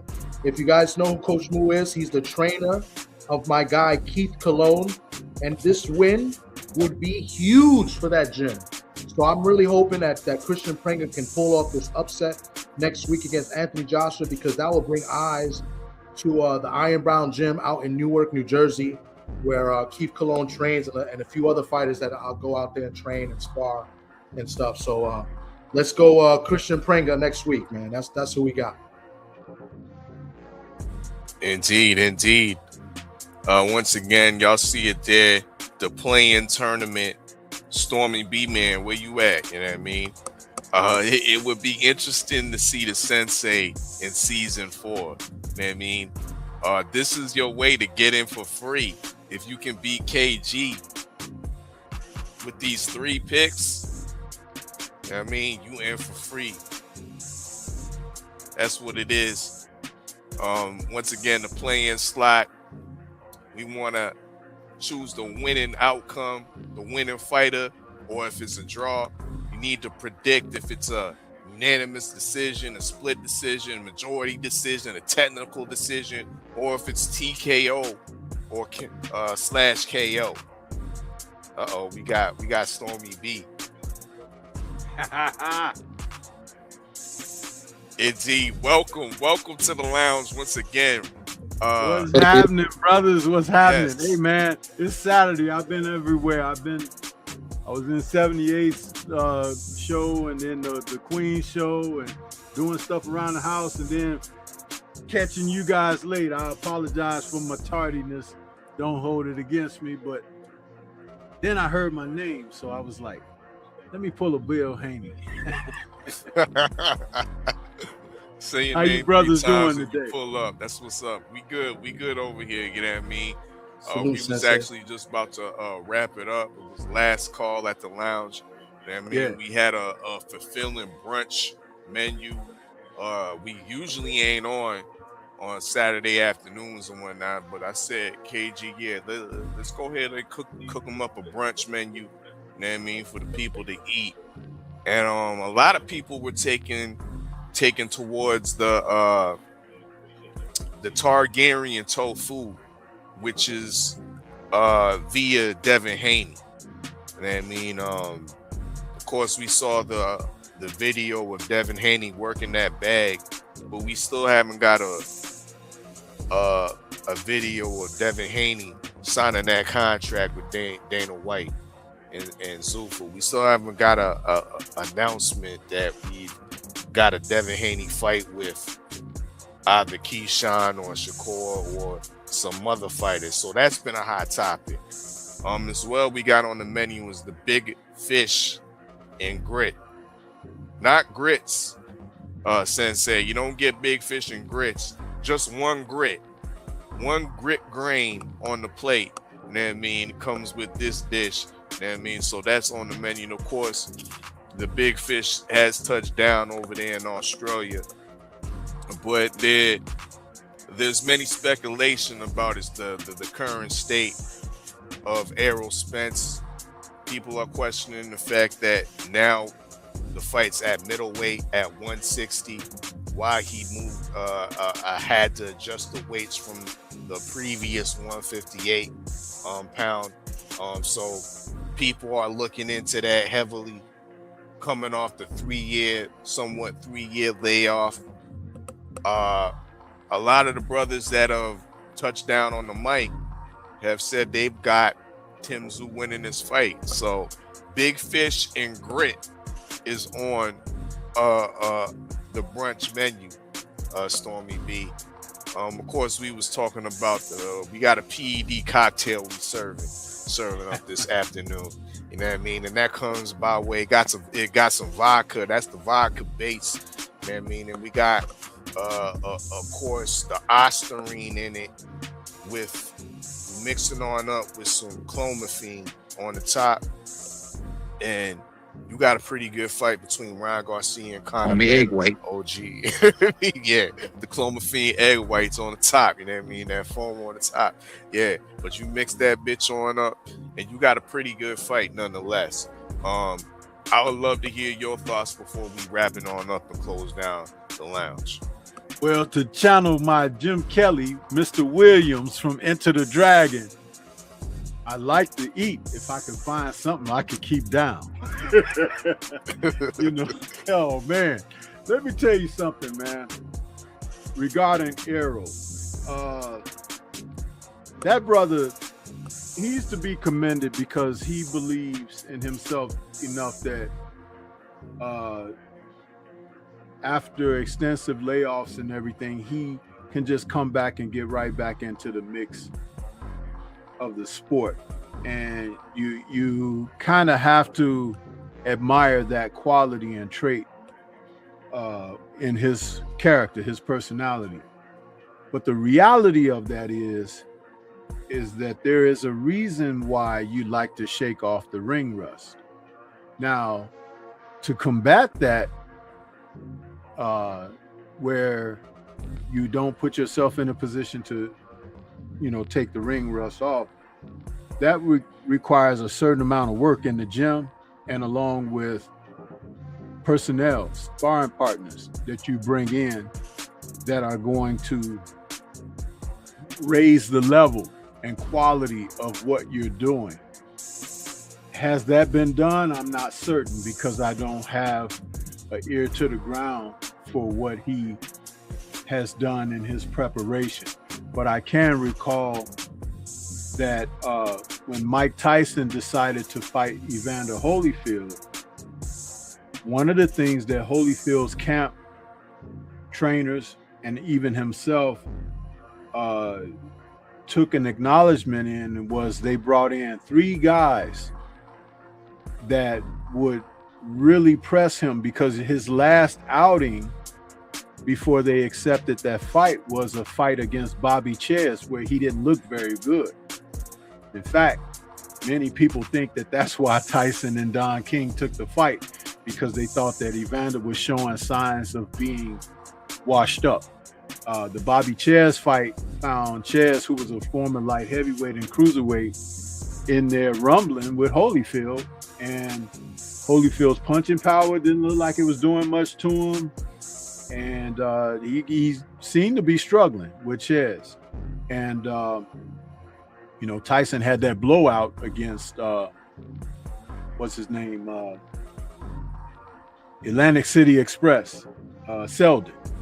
And so it was setting, it was setting up their matchup. So a lot of people were saying, like, man, Tyson's gonna kill Holyfield because XYZ, everything.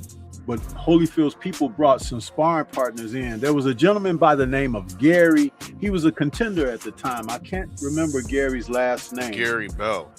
Gary Bell. There you go. Thank you so much, brother. Do you know I've been trying to remember that guy's last name? I don't know how I know it. Years. I remember the light-skinned brother. That means you're in the right place, Stormy. You showed up on time. Yeah, right. Thank you so much, Gary Bell. And he never really panned out, but he was a strong young fighter at that time. And David Tua was the other guy that they brought in to prepare Holyfield for Tyson. And not to dwell into that too much, but I wanted to share this little anecdote about it. Tyson always started fast. So Holyfield's trainer, what they devised a plan was in rotation, they would have these sparring partners come in and fight him in 30-second sequences. The bell would ring, they'd rush out and attack Evander with everything they had and everything. And if he didn't react or respond to it properly, you know, and stop the assault or whatever, they stopped the round and started over again. 2 weeks of sparring before he was able to get beyond that point with those sparring partners.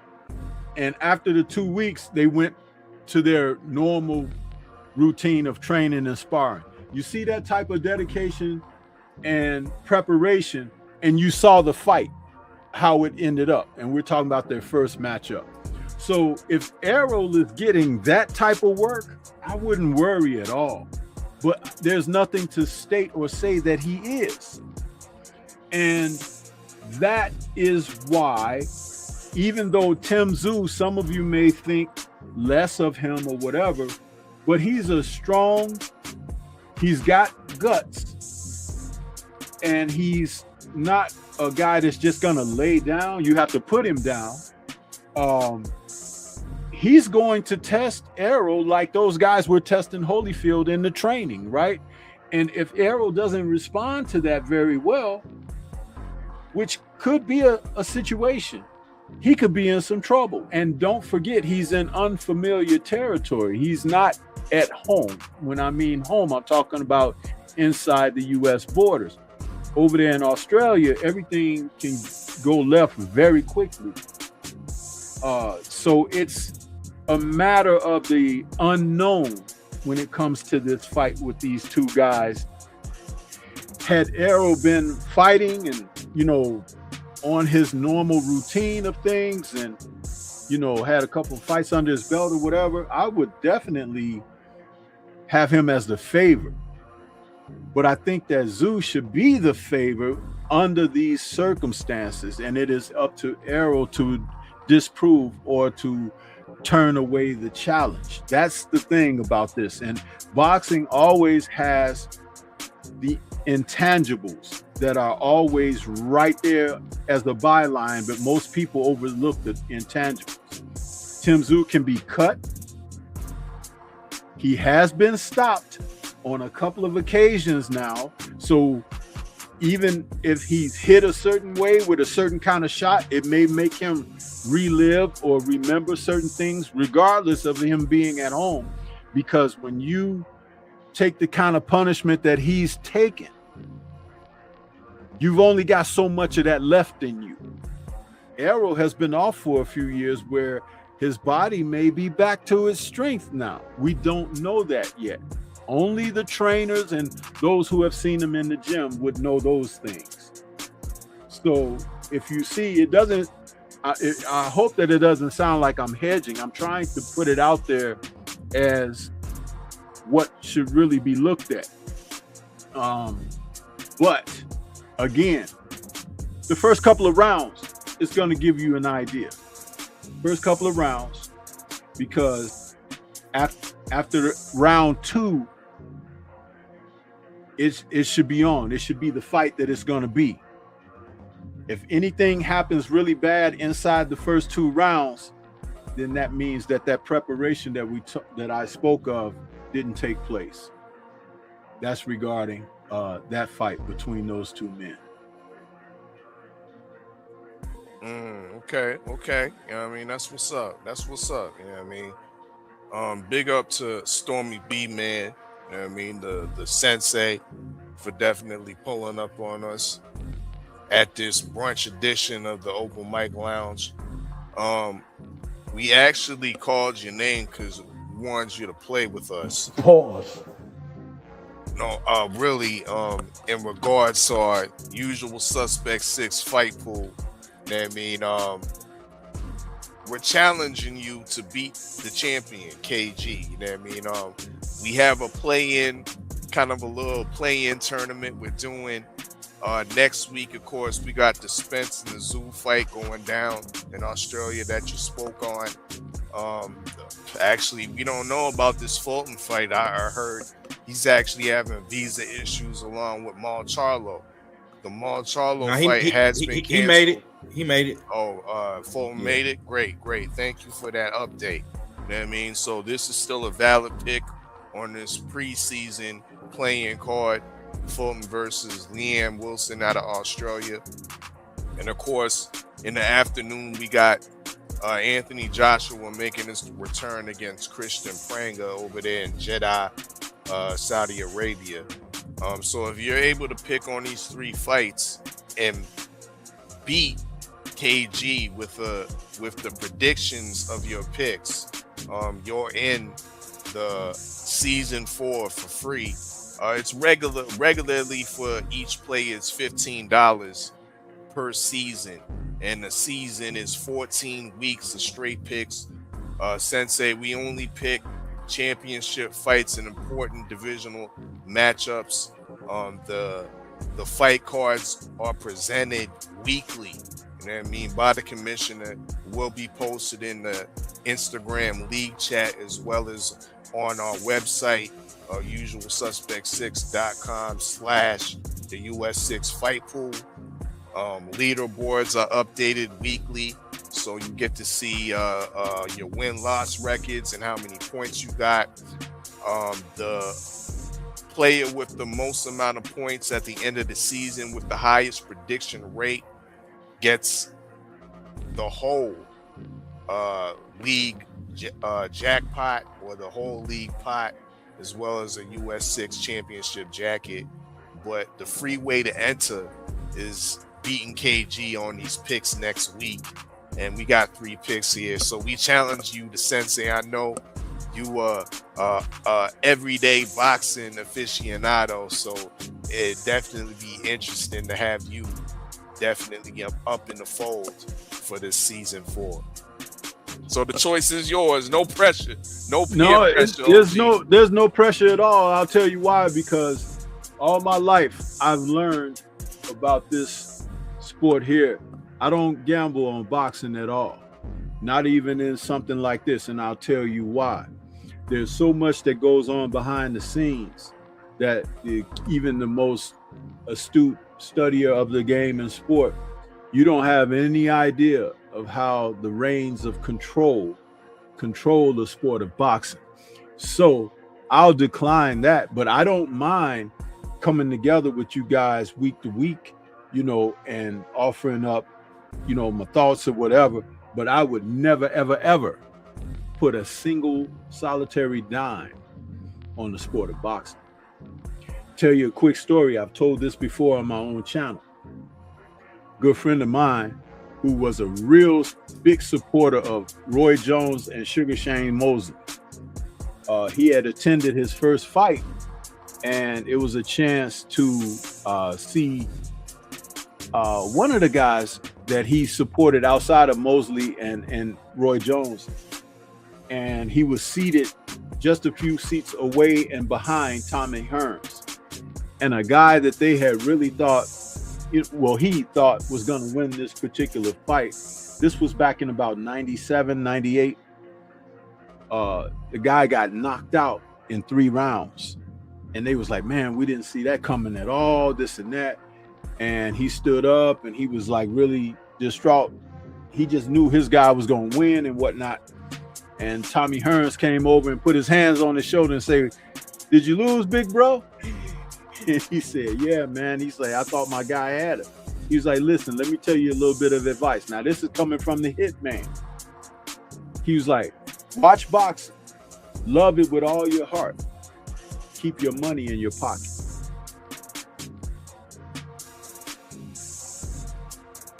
You hear that? We heard that, but you never heard the fact that it ain't just about the money, my sensei. It's about being lineal. Being the lineal champion and being the crystal ball holder. Having the greatest prediction rate. And being able to come up on these YouTube blocks and saying, "Damn it, I know my boxing." You were right. You were right. I predicted 80%. Go ahead, KG. And then on top of that, if he puts picks in for next week and he beats me, he's not even gambling. He got in for free. Whole facts. Got in for free. And if you don't want the money on the back end, you can donate it back to the pot for season 5. You know what I'm saying? But hey, it's the fact that was a fifth. What's the rest? We all be drunk, man. Hey, let me tell you something. I didn't become the sensei by accident.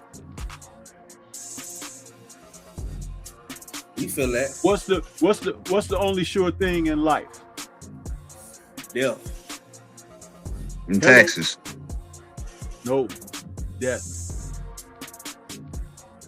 There are places you can go where you don't have to pay taxes.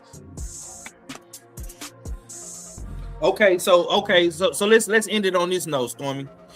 You don't want to participate in the fight pool. Cool. Give us your picks for next week. Who you got? For those guys that you had up there? Yes, sir.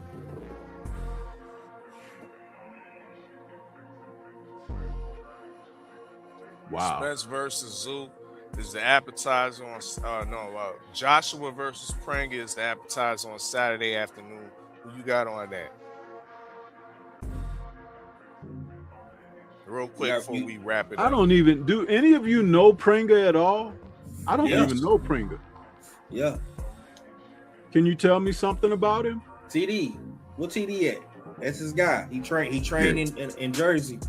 He knows his trainer. He says, yeah. I don't know him per se. We were trying to get him to come on, but apparently he don't speak good enough English. He's Albanian. So he lives out in New Jersey training out there. But he trains in the same gym as Keith Cologne. And he has the same trainer, Coach Moo. So I believe you had Coach Moo with Keith and his sons with Drew one time. You know, I've spoken to Coach Moo a few times, but I never had him. So that's who's training Christian Pringa. The only thing I know is he's got one loss, and then he's got 20 wins, and all his wins have been by knockout. So that's the only thing I know. He can crack. How tall is he? 6'6", 6'7". Yeah, something like that. So he's a tall guy too. Mm-hmm. Okay. This is interesting because Joshua is coming off of a nothing deal with what's his name? Jake Paul, yeah. Well, Jake Paul, his last real fight was against Daniel Dubois. Well, no, listen, I was gonna get to that. I said he's coming off of a nothing thing with Paul. That was nothing. And you had that situation that happened after that as well, which I believe there's a story there. And then the loss to Dubois was a devastating loss. He ain't even think about running it back or anything like that. Moses Atuma is the guy that they're trying to build up to be the next guy to replace him. This fight is in Jeddah, right? Indeed. I think I'll go with Pringa with an upset. What? Bro, what are you talking about, man? He is chinny and he don't recover well. Decision or knockout, Sensei. Now, mind you, I don't have any film on him. I haven't seen the guy or whatever. But if he's a puncher and he's got knockouts and things of that nature, all you got to do is get to Joshua and hit him. That's all you got to do. Mm-hmm. You got to hit him. You got to put your hands on his butt. And that's the thing. And if he's capable of doing that, I think that my prediction on that would be I look for a stoppage inside of 7. He don't need to get Joshua into a boxing thing, because if you try to box him, Joshua might have a point where he can get comfortable. But like I said, I'm going into this blindly. I don't know the guy, but I don't like what I've seen of Joshua. What was that? 5 knockdowns against Dubois? Something like that. And all over the place. Jake Paul was nothing. That was nothing. So you could basically say he ain't had a fight since Dubois. And that whole thing that transpired with the accident and all of that. Like I said, there's another story to that. I won't talk about that on the airwaves at all. But yeah, I think I will go with Pringle for an upset. We haven't had how many big upsets have we had this year? Not many, right? We had a couple. To me, I would say, would you consider Dubois against Wardley an upset? Because I had Wardley in my option. I had Wardley too, but I think I'll take Wardley in the rematch. Anyway, yeah. There's another X factor to this. There's talk about Joshua and Fury fighting, right? Yeah. Yeah. Fury's fighting the day before, right? Uh-huh. Fury done fought. He done went and picked a guy who was 283 ranked out of 1,600 heavyweights. Pringa, I did see that he's ranked like number 38 or something. And these two guys have had trouble coming together for a very long time. This very well, Fury should get through his situation, no problem. Joshua, that ain't no sure thing. So that's why, I'll put that together like that. Now, back to Zoo and Spence. I really want to see Spence come through in this. I really do. I really want to see him come through. But it's going to be tough, man. It's going to be tough.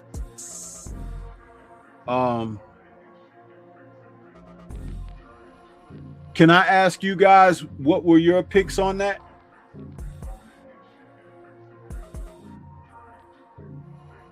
Go ahead, Five. Or did you not have them yet, or whatever? Nah. We've been talking about this for a little minute. I gotta disagree with you on the AJ and Pringa fight. I got AJ knocking this guy out within 6 rounds. Cool boy Steph, I believe he gets his wits back in a UD decision. And I got Earl Spence Jr. late round knockout. I'm gonna say, I don't know if this is a 12 rounder. I'm gonna say he knocks Tim Tszyu out in round 10. Those are my picks. Okay, so you're going with all the favorites. Yeah, I don't see any upsets this week. And to answer your question, there was one big upset of 2026 that really stuck out like a sore thumb. I don't know if you remember this fight, but David Morrell versus Zach Shelley. That was a good upset. I like that. All facts. Yeah. That was a heck of an upset right there. I was watching that live too. Yeah. Well, that's interesting. You very well may be right with going for the favorites in this. But I don't know if Earl Spence is a favorite. I don't know if he's a favorite. But what I was going to say is that out of these 3 fights, there's going to be an upset. Okay. Out of these 3 fights, there's going to be an upset. So since I picked Pringa, which you just, stated that you don't think that's going to be a bit of a long shot, but heavyweights are funny, man. A guy gets hit on the chin and his legs do funny things. Facts. So I'm going to go, if Spence is not the favor, I'll go with Spence. Fulton is kind of up in the air because the dude just doesn't want to get in shape, bro. He don't want to get in shape. And is Wilson? He's from Argentina. You said? Nah, Australia. Australia. I'm sorry. Leanne Wilson. Yeah.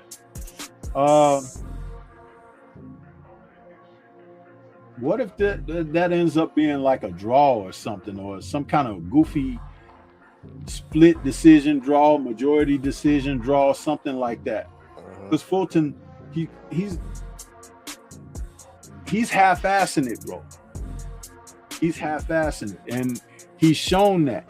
You know what I mean? And that's when fighters are like that. It's kind of hard. You can like them because you want to support them. They be from your town and all of that kind of stuff. But I think Oshaki showed him that he may not necessarily be at the level that he think he is. So real quick, Errol Spence is the underdog in this fight. Tim Tszyu is a slight favorite in this fight. And from what I've heard, I don't know if anything's been updated. Steve Fulton has not arrived in Australia yet. And what I know of Leon Wilson, I remember the Navarrete fight. He fought Navarrete a few years ago. I think he dropped Navarrete, and then he ended up getting stopped, I think. Oh, that's that guy. Okay. Yeah. Okay, so yeah, I have seen him before. Mm-hmm. Oh, well, Fulton got a fight on his hands then, because I saw that guy against Navarrete. Yeah, but that was a few years ago. Hey, y'all check the real quick, TD. Y'all check the group chat. I just sent the video. Cool Boy Steph is in Australia. Oh, he did. Okay, because I think he must have got there today. Yeah. Okay. So. Yeah. And then Prenga, I did see Prenga. I was looking at his box rate. I was like, I was at that fight. It was because it was Keith Cologne's second pro fight on that card. He fought this guy Joey DeWaco, who you guys seen him. He fights everybody in the East Coast heavyweight. He's a tough guy. Nothing special. Yeah, everybody knows Joey.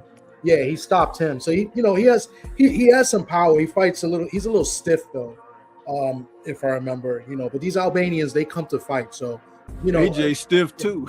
Yeah, he's stiff too. So it wouldn't surprise me if there's an upset. And like I said, he works with Coach Moo, and Coach Moo's a pretty solid trainer. Obviously, he has his sons. His sons is pretty good, and Keith Cologne. So, I mean, an upset, I think, is worth it. I mean, he's probably a big underdog too. But look at that point that I made about the rankings. That dude is ranked like number 34 or 38, something like that, out of 1,600 heavyweights, right? But the guy that Fury is fighting is rated like number 280 something, which Fury is coming off of Makhmudov. I mean, come on. Makhmudov is rated like 38 or 34 or something, because I got the two numbers mixed up between he and Prenga, but Makhmudov.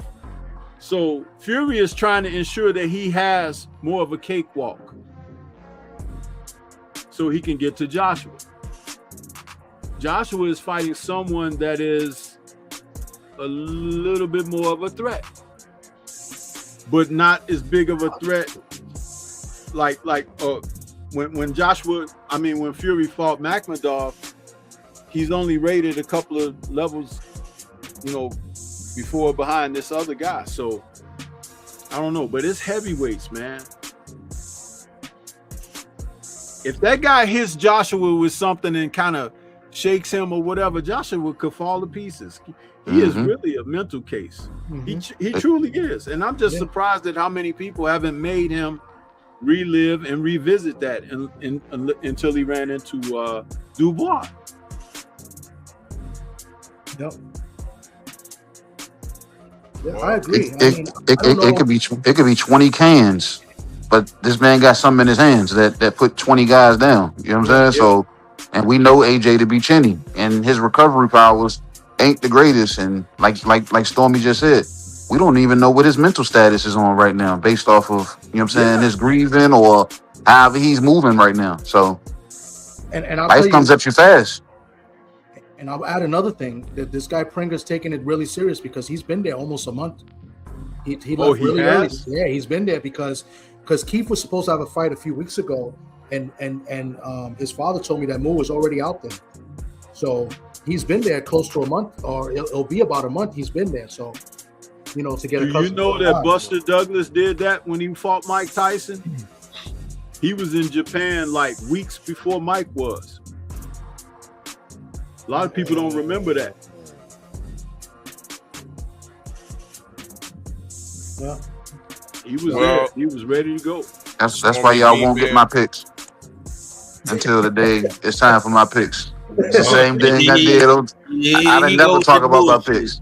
I never talked about my picks. I was like, y'all gonna have to see it when y'all see it. You know what I'm saying? But no, I think, you know what I'm saying, it's gonna be very interesting, these 3 fights. You know what I'm saying? Because if Cool Boy shows up as the damn stuffed teddy bear again, Wilson might be getting his hand raised in front of his Australian brethren. Hey, you know what they call him out there, man? They say he missed the damage.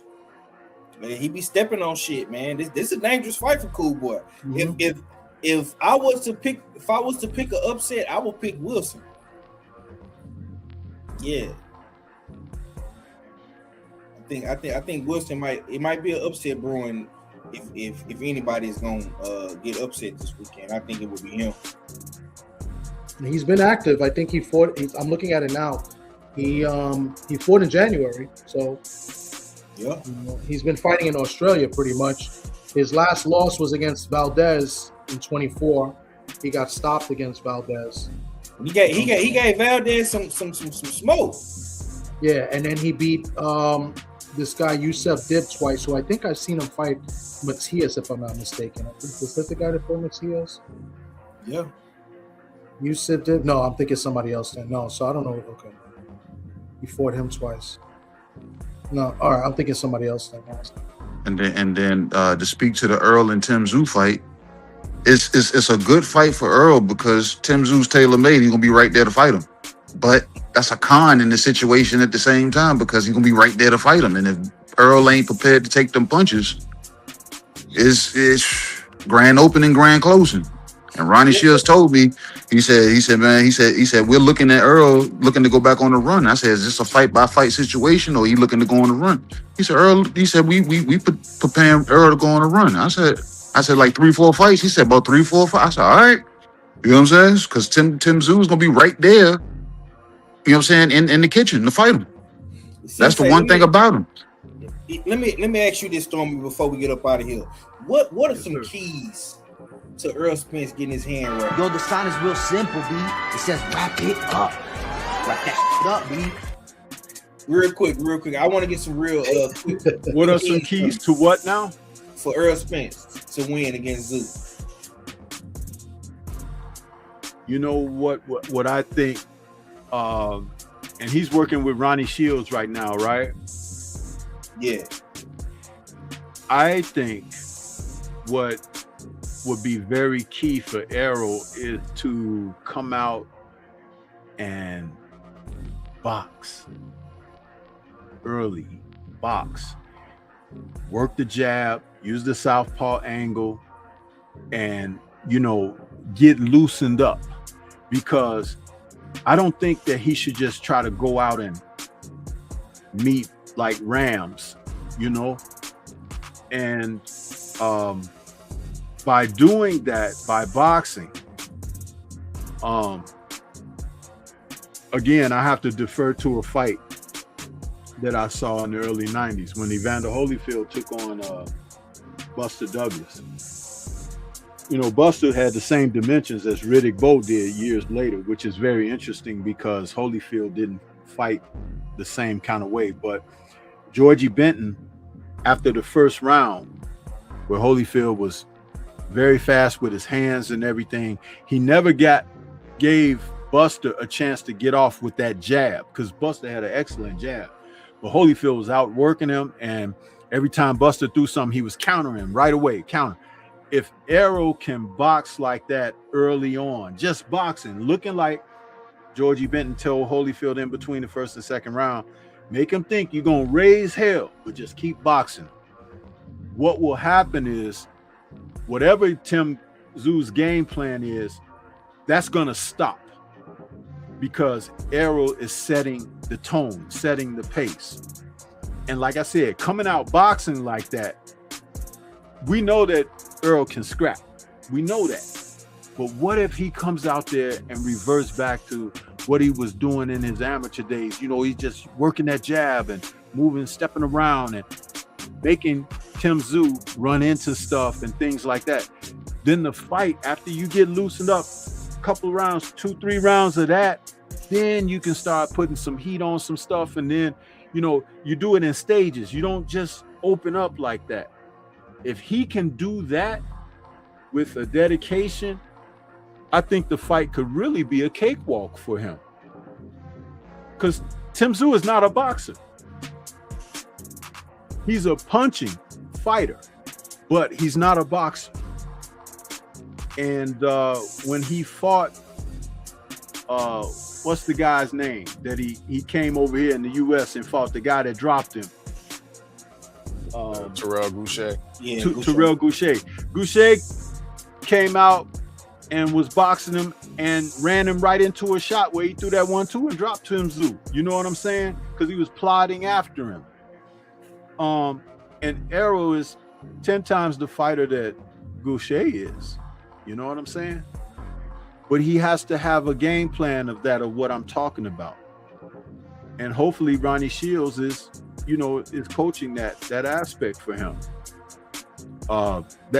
So to answer your question, 5, that's what I think. I think he should come out to set the pace with boxing first, looking to set some things up.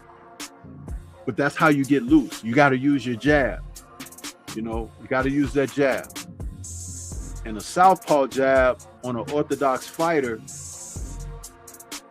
that's getting off before him, that frustrates the hell out of a guy.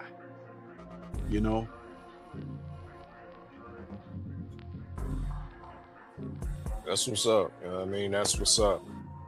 Well, thank you for pulling up to the lounge. You know what I mean? Well, KG, what do you think of that? I'd like to hear KG's thoughts on what I suggested. I'm sorry, I didn't mean to interrupt you, fella, but I just wanted to ask. We actually wrapping it up right now, OG. So if you can let the people know where they can follow you at and when the next show you coming on, the call-in lines, will they be percolating after the Diego Pacheco fight against Emmanuel Lean?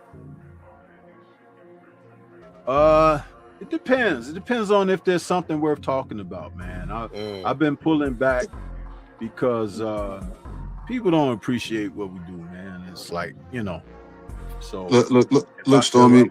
I will. If I don't, I won't.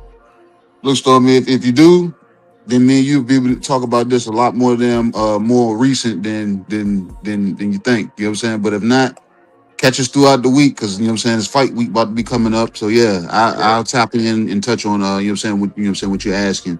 And okay. Because I'm about to get back in the fight. I'm sorry I was late, guys, because I No, you good. You're good. Better late than never. You know what I'm saying?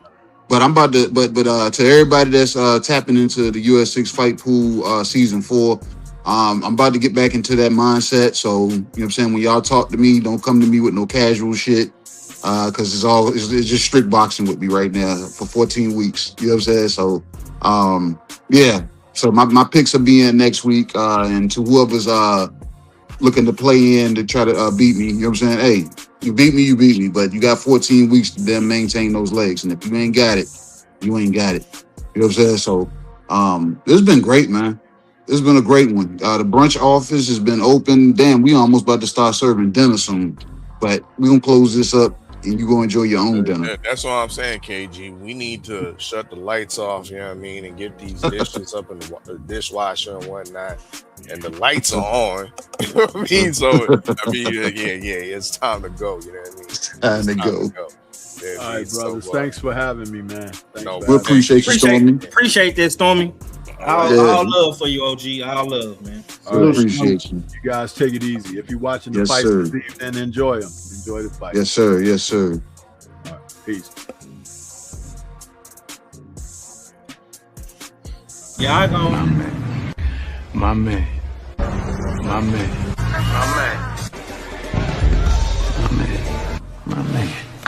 Good for you. My man. Yeah, I'm gonna go ahead and get my closing words, man. I'm finna get up out of here, jump on this treadmill, give me some road work in real quick. Damn good show, man. I tell K this all the time. He got a lot of motion right now with what he doing between his channel, the work that him and TD do, him and the work that all do. They like the writers, directors of the US6. A lot of dope shit come from all those guys. And I love to see my brothers putting that work in. Like, we back in mode. It's that time. Boxing is finna heat back up. We took a little break, 2-week break. Wasn't really no good fights popping, but we finna have a slew of fights coming, and we finna be back in mode, man. So I'm hoping to see more of the open mic and the lounge open, serving up breakfast, brunch, and dinner buffets. You know what I'm saying? Mixologists in the mix. You know what I'm saying? With TD and the glass to shut the fuck up. You know, I'm looking to see all that, man. Keep doing what you're doing, KG. All fella, keep that goddamn lab coat on. Stay in the lab, being the mad scientist. Always whipping up some dope for the usual suspects. And yeah, man. And salute to Tommy, man. Tommy, you forever be you, Tommy. You know what I'm saying? You a good guy. You a nice guy. You know, it's nothing wrong with that. You know what I'm saying? I want you to be a little meaner, but that's like pulling teeth, man. You know what I'm saying? So much love to you, Tommy, man. And yeah, man, I'm gonna get up out of here on that note, man. Y'all be sure to check us out, man. Usual Suspect Sunday, Trill Thursday, Talk Heavy Tuesday. Yeah, we finna get back active on 503 Line Hard Hitter Sports Entertainment. Hardest side of Texas and boxing. Texas is forever on my back. And it's straight like that.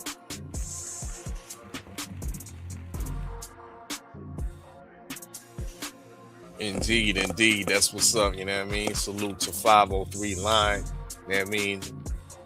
Hard Hitter Sports and Entertainment, you know what I mean? Make sure y'all tap in the Usual Suspect Sundays. I mean, Trill Talk Tuesdays. Y'all know what it is. TD Sports and Entertainment. What's good, man? Salute to everybody. Salute to my man 503. I appreciate the kind words. Appreciate you, Odd Fella, and KG for keeping me a little relevant in this YouTube streets. You know what I'm saying? I haven't been active as much as I probably should or want to. And I appreciate that, man. Thank you for that. You know what I'm saying? We'll be back soon. Probably do an update or something soon and post some content from the fights that I went to the previous weeks. I haven't really done that. And yeah, man, this is dope, man. I appreciate you guys letting me come out and say, speak my piece, and get a little mean, like 503 said, you know what I'm saying? Because, I try to be nice, but, we're in a very toxic place. Even though we want to talk boxing, a lot of people, they get offensive real easily, or they're sensitive, or, they don't want to agree with your opinions, and, they'll call it a narrative or whatever. And it's like, it's boxing talk, you know what I'm saying? And, what I want as a fan may not be what you want as a fan. You know what I'm saying? So let me speak my piece and let me explain why. And just respect it, just like I respect, what the other people have to say, especially when I'm going to their platforms and hear them speak, you know what I'm saying? The people in the chat, they're just people in the chat. You know what I'm saying? I don't really respect a lot of these dudes in the chat because those dudes are not really fans of boxing. They're fans of, the content creators. You know what I'm saying? So, and I got to do a better job of just kind of separating the two and stop getting in my feelings, because these dudes, they be coming for me crazy, bro. Like, they get all racial and get all stupid with me. And at the end of the day, these guys are behind the keyboard, you feel me? And they're not even going into fights. You know what I'm saying? And I always say it's corny to say this, but I've been saying it. Yo, the sign is real simple, B. It says wrap it up.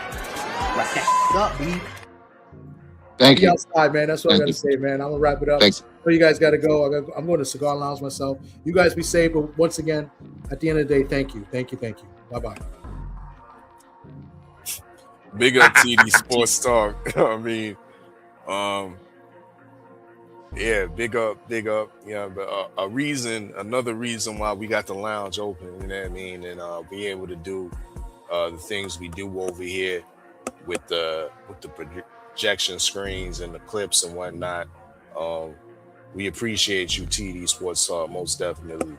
We appreciate everybody that's pulled up, whether you came up on stage and grabbed a mic, or whether you was up in the chat, or whether you was just viewing, you know what I mean, from outside, you know what I mean, the window and whatnot. We appreciate you. Make sure y'all tap into usualsuspect6.com, the home of the clean fighter. You know what I mean? You see it. You know what I mean? There go the Nightmare, Natasha Spence. She got a fight upcoming. I'll let KG break that down a little further on his outro. But yeah, make sure y'all tap into all the clean fighters homed on usualsuspect6.com. There go the Nightmare Spence T. Shop usualsuspect6.com because y'all fit the description. Sniper Falcone T, sizes extra small to all the way up to 4XL, you know what I mean? So we got everybody covered. Ain't no discrimination in this one, but y'all know what it is. It's a Usual Suspect ting, you know what I mean?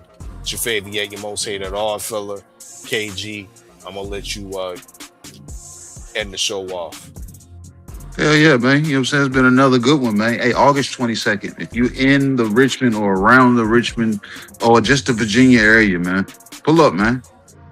We got a WBA middleweight title fight on our hands. Canada's own, you know what I'm saying? My girl Natasha the Nightmare Spence, a friend, supporter, fighter, clean fighter of the US6. You know what I'm saying? She's gonna be being a main event here in my hometown, Richmond, Virginia. We have a card. It's gonna be 8. I think there's 8 to 9 fights on this card. We got a few debuts. We got 2 title fights. We got a fighter's husband fighting on this card. You know what I'm saying? So, you know what I'm saying? We got a little bit of everything. You know what I'm saying? If you're in this area, man, pull up, man. This is gonna be, you know what I'm saying, something to see, man. Richmond Punch Out, August 22nd. Championship-minded promotions in conjunction and partnership with the US6. You know what I'm saying? So, tell a friend to tell a friend. Tell them to tell their friend too. You know what I'm saying? So, but this has been a good one, man. Another good one. Y'all stay tuned. Keep your ears to the street, man, because like our fella said, y'all will know when we know, and that's gonna be the end of it, and that's the all of it. Until next time, man. The US6 Sports and Entertainment Lounge Hub. The lounge is officially closed, man.